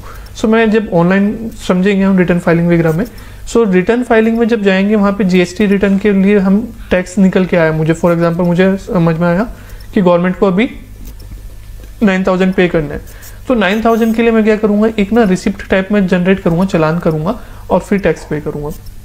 सो सीधी सी बात है भाई, जब पे करना है तभी तो मैं करूँगा ना, अभी गवर्नमेंट से पैसे ही वापस लेने हैं तो चालान किस नाम का, फिर तो मुझे गवर्नमेंट को कुछ पे ही नहीं करना है तो चालान जनरेट भी नहीं करना है। तो सिंपल सा बस यही लिखा है, जब आपको पे करना है तब चालान करोगे, जब क्रेडिट बन रहा है तो वहां पे आपको चालान नहीं रिसीव करना। सो इसको भी आप नोट कर लीजिए।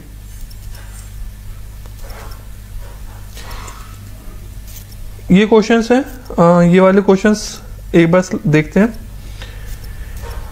आउटपुट जीएसटी आपको पे करना है 100, आपके पास लेना आपको 70 है, मतलब 30 का डिफरेंस अभी आप क्या करोगे, पे कर दोगे।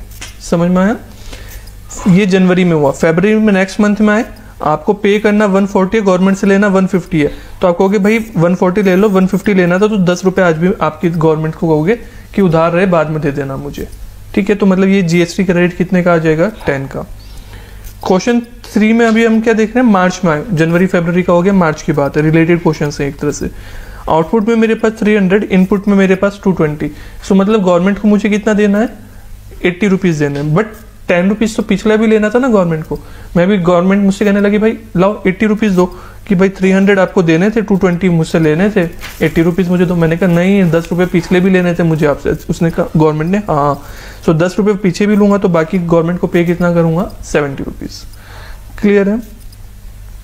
GST payable and GST credit के बीच के जो डिफरेंस है ये भी आप नोट डाउन कर ले। नोट डाउन हो गया था ना ये पहले का, एक बार मैं आपको रुक रुक के दिखा देता हूँ। ये क्वेश्चन 1, ठीक है। क्वेश्चन 2 पॉज कर लीजिए। क्वेश्चन 3,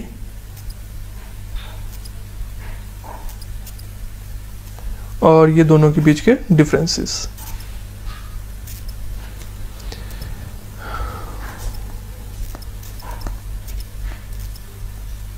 ये कंप्यूटेशन हम समझ चुके हैं। ये वाला एक बार रीड कर लेना, पढ़ लिया है हमने। जीएसटी का रेट कैसे कंप्यूट करना है, वो समझाए ना कि सीजीएसटी एसजीएसटी में आधा आधा करके कट कर देंगे, तो वाली बात है। ये 99% वाली बात है कि भाई 99% है तो मतलब अभी क्या उसको आईजीएसटी, मतलब सीजीएसटी तो 99% हो जाएगा, आईजीएसटी 18% हो जाएगा, तो सिंपल सी बात है। तो मतलब ये पता है ना कि कोई क्वेश्चन कह रहा है कि भाई सीजीएसटी का रेट जो है 9% है, आपको चार्ज आईजीएसटी करना है, तो समझ में आ जाएगा कि भाई सीजीएसटी 9%, एसजीएसटी मेरा 9% हो जाएगा, तो टोटल मिला के 18% का टैक्स रेट है। आईजीएसटी सिंगल रेट है तो उस पर कितना लग जाएगा, 18% का रेट लग जाएगा। चलिए, कंपोजिशन स्कीम ये हम नेक्स्ट वीडियो में कवर करते हैं। अभी क्लासेस आपने कोर्स कौन सा परचेज करा है उस पर डिपेंड करता है। जो बेसिक कोर्स होगा उसमें ये वीडियो आपको नहीं मिलेगी, जो एडवांस कोर्स होगा फंडामेंटल के नाम से, उसमें ये वाली वीडियो हम डिस्कस करेंगे। ठीक है, हेलो स्टूडेंट्स। तो अभी एक चीज हमें और देखनी थी कि जो जीएसटी में रजिस्ट्रेशन की रिक्वायरमेंट, ऐसा नहीं होता है कि हर किसी को जीएसटी में रजिस्ट्रेशन कराना है, किसी किसी को रिक्वायरमेंट होती है। किसको रिक्वायरमेंट होती है? नॉर्मली मैं अगर पहले क्या था, अगर मैं पहले की बात करता हूं तो पहले ही रिक्वायरमेंट थी कि जब आपका सेल, आपका टर्नओवर हम वर्ड यूज करते हैं हम जीएसटी में, जनरल लैंग्वेज में मैं उसको कन्वर्ट करता हूं तो क्या मैं उसको सेल बोल सकता हूं, बट टर्नओवर और सेल के अंदर काफी डिफरेंस है। सो मैं कह रहा हूं कि जब मेरी टर्नओवर 20 लाख या उससे ऊपर हो जाएगी, सो मैं क्या कर रहा हूँ, मुझे जीएसटी में रजिस्ट्रेशन लेना कंपलसरी होगा। जब मैं जीएसटी में रजिस्ट्रेशन लूंगा उसके बाद ही मेरे ऊपर सारे ये रूल्स रेगुलेशंस अप्लाई होंगे, तभी मुझे जीएसटी कस्टमर से चार्ज करना होगा और तभी मुझे आईटीसी मिलेगा। अगर मेरी वो थ्रेशोल्ड लिमिट ही नहीं हुई है, मतलब मेरा टर्नओवर अभी 20 लाख का हुआ ही नहीं है, सो मुझे जीएसटी में रजिस्ट्रेशन लेने की रिक्वायरमेंट नहीं है। एक्सेप्ट कुछ केसेस कहे हैं जहां पे गवर्नमेंट ने कहा है कि हाँ तो आपको कंपलसरी होगा ही होगा आपको रजिस्ट्रेशन लेना। जैसा कि एक केस आता है inter state supply of goods. अगर आप गुड्स की सप्लाई कर रहे हो ना एक स्टेट से दूसरे स्टेट में, तो अगर आपने थोड़ा सा भी सामान सेल करा है तो भी आपको जीएसटी में रजिस्ट्रेशन उसका लेना पड़ेगा। अभी पहले तो सिंपल सी एक बात थी कि देखो भाई 20 लाख का टर्नओवर की रिक्वायरमेंट है और कुछ लिमिटेड स्टेट से, जैसे उत्तराखंड में बात थी, सो वहां पे 10 लाख की लिमिट रखी थी, बट फिर ना ये लिमिट चेंज कर दी है। सो अभी जो एप्लीकेबल है वो क्या है, हमें ये देखना रहता है कि देखो नॉर्मल लिमिट तो यही रखी है आज भी। उन्होंने क्या कहा है कि भाई नॉर्मल लिमिट यही है 20 लाख और 10 लाख कि नॉर्मल पूरे देश में चलेगी। 20 लाख का टर्नओवर अगर आपका क्रॉस करता है तो जीएसटी में रजिस्ट्रेशन लो, और अगर आपका सर्विस सेक्टर वो स्पेशल स्टेट्स हो जाते हैं आपके, तो आपको 10 लाख की रिक्वायरमेंट है। ठीक है, सो टर्नओवर की लिमिट क्या, 20 और 10। बट उन्होंने एक चीज ऐड कर दी। उन्होंने क्या कहा कि अगर आप सिर्फ और सिर्फ गुड्स में डील करते हो, मतलब आप सर्विस का कोई काम ही नहीं करते हो, बस क्या कर रहे हो, गुड्स डील कर रहे हो, लाइक मैं मैन्युफैक्चरिंग का काम है या फिर मेरा ट्रेडिंग का काम है, तो वहां पे मुझे गुड्स ही करनी है, मुझे कोई सर्विस का काम ही नहीं, मैं कोई सर्विस किसी को नहीं दे रहा हूं। उस केस में मुझे टर्नओवर डबल कर दिया। डबल कितना, नॉर्मल पूरे कंट्री में कर दिया 40 लाख कि भाई 40 लाख क्रॉस होगा ना तो जीएसटी में रजिस्ट्रेशन लेना है, और उससे पहले जो 20 लाख कर दिया मेरा स्पेशल स्टेट्स में, तो दोनों जगह का मेरा क्या कर दिया, डबल। बट ये कहाँ पे एप्लीकेबल होगा, ये सिर्फ तभी एप्लीकेबल होगा जब मैं गुड्स दे रहा हूँ, सिर्फ गुड्स में डीलिंग कर रहा हूँ, मेरी सर्विस कोई भी नहीं है वहाँ पे। क्लियर है ये बात? सो ये मुझे पता होना चाहिए कि जीएसटी की रजिस्ट्रेशन की लिमिट एट प्रेजेंट क्या है। ये ऐसा क्यों करा है इन्होंने? इसलिए करा है कि भाई देखो, जीएसटी में रजिस्ट्रेशन लेने का मतलब क्या हो गया कि आपको ना बहुत सारी फॉर्मेलिटीज पूरी करनी पड़ेंगी। जीएसटी लो, उसकी सबमिट करो, रिटर्न फाइल करो, कभी कुछ कभी कुछ। तो छोटे छोटे जो बिजनेस है, मतलब जिसकी सेल अगर बेचारे की 10 लाख 20 लाख या 40 लाख जैसा भी केस है, उतनी भी नहीं हो पा रही है, तो भाई उसको इन चीजों से दूर रखो, उसको अपना बिजनेस करने दो। हाँ, आपका मन करता है अपनी तरफ से तो आप जीएसटी रजिस्ट्रेशन ले सकते हो, उसमें कोई मना नहीं है। मतलब मैं अगर फॉर एग्जांपल 1 लाख की सेल करी, मुझे लग रहा है कि नहीं, मुझे तो अभी से जीएसटी रजिस्ट्रेशन ले लेना है, सो मैं रजिस्ट्रेशन ले सकता हूँ। ऐसा क्यों करूंगा? जब मुझे आईटीसी का बेनिफिट मिल रहा होगा। सो और भी बहुत सारे रीजंस हो जाते हैं, तो वहां पे अगर वॉलंटरी रजिस्ट्रेशन बोलते हैं तो उस केस में मैं रजिस्ट्रेशन ले सकता हूँ। मतलब ये मेरे ऊपर है। गवर्नमेंट ने कहा देखो भाई 20 लाख या 40 लाख उसको क्रॉस कर लोगे, सो आपको रजिस्ट्रेशन लेना मजबूरी हो जाएगा, कंपलसरी रजिस्ट्रेशन हो जाएगा। उससे पहले भी लेना चाहते हो तो अच्छी बात है, आप तो हमें टैक्स पे कर रहे हो, हम क्यों मना करेंगे, आप रजिस्ट्रेशन ले लो। क्लियर है ये वाली बात? आज हम बहुत इंपॉर्टेंट चीज समझने वाले हैं, जिस चीज के बारे में बहुत सारे लोगों को नहीं पता होता है और वो परेशान होते हैं। ठीक है, अगर ये चीज आपको पता है तो आपको बहुत इजी होने वाला है जीएसटी के वर्क में। तो इम्पॉर्टेंट पॉइंट है, प्रैक्टिकल अप्रोच है।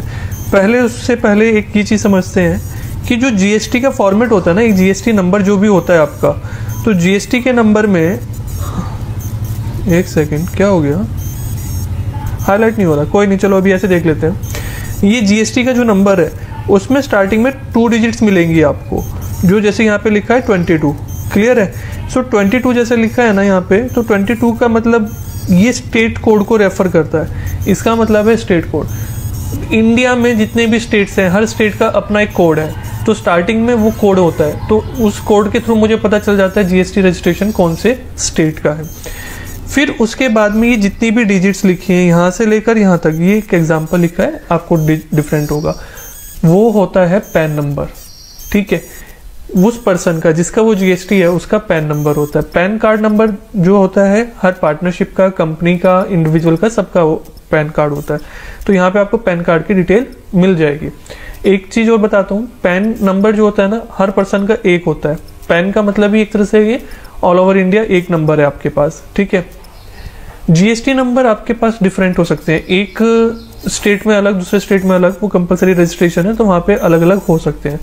सो अगर मेरा एक, मैं फॉर एग्जांपल पीयूष गुप्ता, मेरे बिजनेस हैं ऑल ओवर इंडिया 7 प्लेसेस पे, 7 स्टेट्स में, तो मेरे पास 7 स्टेट्स में रजिस्ट्रेशन होंगे। ये वाला जो पार्ट है ना यहाँ से लेकर यहाँ तक का, ये सब में सेम होगा, क्योंकि ये क्या है, पैन नंबर है।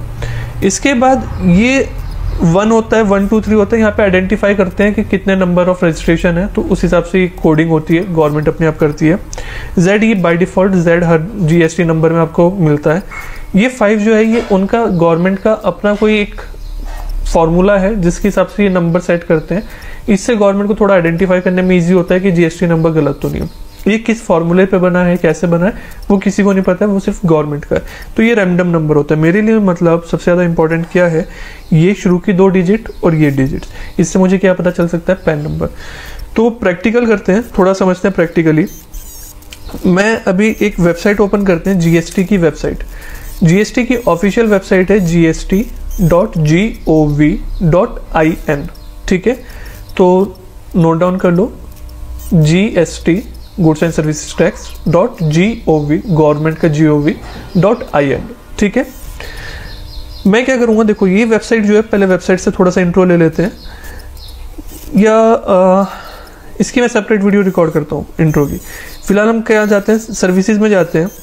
यूजर सर्विसेज में देखो, यहाँ पे मुझे कुछ दिख रहा है क्या, नहीं, यहाँ पे है search tax payer, search by GST number. मैं क्या कर क्या रहा हूँ, मैं जीएसटी नंबर से ना किसी पर्सन की सारी डिटेल निकाल रहा हूँ। इलीगल काम नहीं है, कोई हैकिंग नहीं कर रहा हूँ, गवर्नमेंट ने ऐसी फैसिलिटीज दी है। ठीक है, मैंने क्या करा, सर्च टैक्स पे सर्च बाय जीएसटी नंबर, मैंने उस पर क्लिक करा। ये मेरे पास एक पेज ओपन होके आने वाला है, ये पेज ओपन होके आया। ठीक है, मैं क्या करूंगा, यहाँ पे वो जीएसटी नंबर एंटर कर दूंगा। ये मैंने एक जीएसटी नंबर कहीं से लिया है। ठीक, इसके बाद मैं क्या करूंगा, 920, ये जो भी यहाँ पे सिक्योरिटी कोड है 920167, और क्या कर दिया, सर्च कर दिया। अरे ये तो सारी डिटेल निकल के आ गई। क्या डिटेल निकल के आई, ये कौन सी कंपनी है, ये है PVR limited. Cinema, PVR cinema hall है ना, उसकी डिटेल थी ये, पीवीआर लिमिटेड। इसका ट्रेड नेम क्या है, पीवीआर लिमिटेड। कंपनी का एक्चुअल नेम क्या है, पीवीआर लिमिटेड। ये इसका जुरिस्डिक्शन आ गया। कौन से स्टेट का ये कोड है, गुड़गांव का है। पता है क्या, मैंने जैसे अभी ये कोड जो लिखा था ना, वो कोड क्या लिखा था मैंने, जीएसटी नंबर मतलब जो था 06 से स्टार्ट था। 06 से मुझे पता चला कि वो सारे गुड़गांव के जितने भी रजिस्ट्रेशन होंगे वो किससे स्टार्ट होंगे, 06 से। डेट ऑफ रजिस्ट्रेशन ये है मेरे पास 1/7/2017 तब रजिस्ट्रेशन करा। पब्लिक लिमिटेड कंपनी है, जीएसटी स्टेटस एक्टिव है, रेगुलर टैक्स पेयर है, सब कुछ है इसका। और शो फाइलिंग टेबल, मैं यहाँ पे देखता हूँ, मेरे पास सारी डिटेल निकल के आ गई। उन्होंने कब कौन सी रिटर्न फाइल करी थी, कैसे करी थी, नहीं करी थी, कब। देखो जीएसटीआर 3B की बात करता हूँ। पहली बात, जीएसटीआर 3B कौन सी ईयर की, 1920 की। फरवरी की उन्होंने फाइल कर दी थी 18 मार्च को, स्टेटस फाइल। फिर इसी तरह से जीएसटीआर 1, जीएसटीआर 3B, ये सारी डिटेल मेरे पास निकल के आ रही है कि हाँ उन्होंने सारी रिटर्न्स अपनी फाइल करी है या नहीं करी है। सारी की सारी डिटेल मेरे पास यहाँ पे उस कंपनी की निकल के आ गई। बात क्लियर हुई। तो आप क्या करोगे, आपने कहीं ना कहीं किसी ना किसी से कोई ना कोई परचेज करी होगी जिसका आपके पास इनवॉइस होगा। उस इनवॉइस पे जीएसटी नंबर होगा उस पर्सन का, उस नंबर का जीएसटी नंबर यहाँ पे एंटर करोगे। एग्जांपल, डोमिनोज में जाओगे, मैकडी में जाते हो, या फिर कोई आपने टीवी परचेज करा होगा, फ्लिपकार्ट से परचेज करी होगी, अमेजोन से परचेज करी होगी, जीएसटी नंबर होगा, उससे एक बार सर्च करके ट्राई करना। ठीक है, ये होमवर्क एक तरह से आपका। मैंने अभी क्या बात करी, ये जीएसटी नंबर ये था। मैंने कहा था कि शुरू की 2 डिजिट क्या होती है, स्टेट कोड होता है। उसके बाद की जो यहाँ तक की ये होता है, ये क्या होता है, पैन नंबर। ये पैन नंबर है, मतलब पीवीआर अभी ऑल ओवर इंडिया कितनी सारी जगह है ना, उसके कितने सारे रजिस्ट्रेशन होंगे। ठीक है, हर स्टेट में एक सेपरेट रजिस्ट्रेशन होगा उसका कंपलसरीली, और एक स्टेट में एक से ज़्यादा रजिस्ट्रेशन भी ले सकते हो, वहाँ पे कुछ लिमिटेशंस होती हैं, उसके हिसाब से आप ले सकते हो। तो मतलब कितनी सारे रजिस्ट्रेशन होंगे। मैं क्या करता हूँ, ये पैन कार्ड नंबर कॉपी कर लेता हूँ उसका। ये मुझे पता चल गया ना पैन कार्ड नंबर है, ये मैंने क्या करा, इतना कॉपी कर लिया। अभी मैं क्या करता हूँ, सर्च टैक्स पेयर में दोबारा जाता हूँ, क्लिक करा, सर्च बाय पैन। इस बार किस तरह से कर रहा हूँ, search by pan number. Pan number में मैंने यहाँ पे गया, पेस्ट कर दिया, यहाँ पे ये कोड एंटर करा 66355। क्या हो गया, 555। अच्छा, सर्च। ये देखो उस पैन नंबर पे जितने भी रजिस्ट्रेशन है सारी डिटेल मेरे पास निकल के आ गई। एक चीज देखो ना, 36 रजिस्ट्रेशन ये कहाँ का है, तेलंगाना का। 18 नंबर कहाँ का है, असम का। 29 ये रजिस्ट्रेशन कहाँ का है, कर्नाटका का। इसमें ना पैन नंबर सबका ही सेम आ रहा है, AACP4526D, ये सबके क्या आ रहे हैं, सेम आ रहे हैं। समझ में आ रहा है, सबके क्लियर हो रहे हैं। तो यहाँ पे मुझे उस पीवीआर के जितने भी जीएसटी रजिस्ट्रेशन है सबकी डिटेल निकल के आ गई। मैं इसके बाद देखो, ये तो एक पेज हुआ 10, 20, मैं लास्ट पेज पे जाऊँ 80, उसके टोटल 80 रजिस्ट्रेशन है। इसमें से कुछ इनएक्टिव है, मतलब उसने रजिस्ट्रेशन लिया होगा, अब उस पर रिटर्न फाइल वगैरह नहीं कर रहे हैं, हो सकता है सरेंडर कर दिया हो या हो सकता है बिजनेस क्लोज हो गया हो। तो इस तरह से टोटल मिला के आज तक उनके रजिस्ट्रेशन कितने हुए, 80 रजिस्ट्रेशन हुए। मैं कोई से भी एक पे क्लिक करूंगा ना, जैसे मैंने इस पे क्लिक करा, क्लिक करके वो मेरे पास पिछले वाला पेज ओपन हो के आ गया जहां मैं सर्च बाय जीएसटी नंबर करता था, हो रहा है ओपन, ये आ गया। यहाँ पे क्या करूंगा, 601947 एंटर। देखो पीवीआर लिमिटेड की इंदौर की सारी डिटेल निकल के आ गई। इसकी फाइलिंग टेबल देखता हूँ, ये सारी डिटेल निकल के आ गई। समझ में आया कितना हैंडी टूल है। मतलब इससे आपके पास जीएसटी नंबर है ना किसी का, वो चेक कर सकते हो। और कभी कभी रिटर्न फाइल करते वक्त ना जीएसटी नंबर है, नाम है, वहाँ पे आपको लग रहा है कुछ मिस्टेक हो गई है, तो आप चेक कर सकते हो वो सही भी है या नहीं है, उस पर्सन ने रिटर्न फाइल भी करी है या नहीं करी है। तो सारी डिटेल्स आप यहाँ पे क्या कर सकते हो, चेक कर सकते हो। बात क्लियर हुई है वाली सारी। तो बहुत प्रैक्टिकल अप्रोच है, इसको आप 2-3 जीएसटी नंबर से, पैन नंबर से इस तरह से आप ट्राई करना। तो जीएसटी नंबर आपको मिल जाएंगे, वहाँ से आप जरूर ट्राई करना। ठीक है, बाय बाय। इस वीडियो में हम डिस्कस करने वाले हैं, समझने वाले हैं पूरा का पूरा जीएसटी पोर्टल के बारे में कि जीएसटी पोर्टल का कहाँ पे मतलब जो जीएसटी की वेबसाइट है वो किस तरह से, कहाँ पे क्या ऑप्शंस हैं, एक ब्रॉडली ओवरव्यू लेने वाले हैं हम इसका। क्लियर है? तो सबसे पहले वेबसाइट का नाम क्या है, gst.gov.in, GST goods and services tax .gov, government का स्मॉल है .in। ठीक है, देखो ये वेबसाइट आपके पास ओपन होके आएगी। इसमें पहले हम नीचे का देखते हैं, मेन्यू बाद में देखते हैं कहाँ पे क्या है। मैं इसमें बात करता हूँ यहाँ पे न्यूज़, अपडेट्स, इवेंट्स, जितने भी न्यूज़, जितने भी अपडेट्स होंगे ना, वो सारी की सारी डिटेल्स यहाँ पे आएंगी। तो जो भी आप government time to time updates देती रहती है वो सब आपको यहाँ पे मिलते रहेंगे। कुछ पॉपुलर टॉपिक्स हैं जहाँ पे आपको कुछ इन्फॉर्मेशन चाहिए तो वहाँ पे आप ले सकते हो।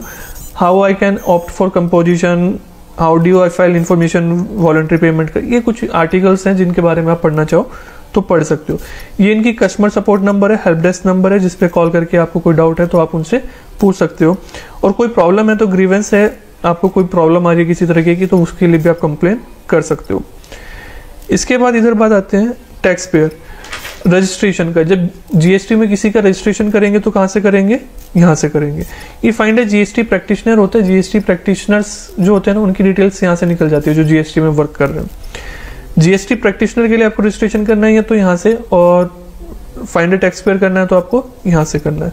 ठीक है, जीएसटी प्रैक्टिशनर ना गवर्नमेंट की तरफ से एग्जाम होते हैं, कभी कभी होते हैं वो, तो उसमें जीएसटी के लिए ऑथराइज कर देते हैं, आपको एक एडिशनल अथॉरिटी हो जाती है, कुछ एक्स्ट्रा बेनिफिट होता है। वैसे तो जीएसटी की रिटर्न फाइलिंग वगैरह का वर्क आप बिना किसी परमिशन के भी अपने बिहाफ पे कर सकते हो, उसमें कोई प्रॉब्लम नहीं है। बट जीएसटी प्रैक्टिशनर की अगर आप सर्टिफिकेट लेते हैं, वो एग्जाम अप्लाई करते हैं तो आपको बेनिफिट होगा। तो आप जैसे सर्टिफिकेशन का ये कोर्स मुझसे पढ़ रहे हैं ना, इसके बाद आप चाहते हैं कि गवर्नमेंट की तरफ से भी मुझे रिकॉग्निशन मिल जाए, वो एक्स्ट्रा बेनिफिट मिल जाए, तो आप उसके लिए अप्लाई कर सकते हो। नॉलेज आपको यहाँ से मिल ही गई है, थोड़ा सा उसका सिलेबस देख के स्लाइटली एक्स्ट्रा करना होगा, सब कुछ आपको ऑलरेडी आ चुका होगा, तो वो आप वहाँ पे यूज़ करके अपने एक एग्जाम के लिए अप्लाई कर सकते हैं। फीस भी बहुत नॉमिनल होती है, 400-500 शायद उसकी फीस है, तो वो आप डिटेल्स देख के वहाँ पे अप्लाई कर सकते हो। इंपॉर्टेंट डेट्स है, यहाँ पे आता है कि कौन सी, अब किस डेट में कौन सी रिटर्न फाइल होनी है, तो कभी हर महीने आपको चेक करना हो तो यहाँ से देख सकते हो। फेब की 3B आपका फाइल करेंगे मार्च 20 में, फेब की GST-FI मार्च 20, ये सारी डेट्स यहाँ पे आपके पास है। क्लियर है? नीचे इसकी बेसिक है, अबाउट जीएसटी, जीएसटी काउंसिल का स्ट्रक्चर कैसा है, हिस्ट्री कैसी है, वेबसाइट की टर्म्स एंड कंडीशंस हैं, इससे रिलेटेड और वेबसाइट्स क्या है, help details, contact us information सारी यहाँ पे गिवन है। इनका यूट्यूब चैनल जो है जी वो यहाँ पे दिया है। तो ये मतलब एक बहुत बेसिक मैंने आपको ओवरव्यू दिया है इस जी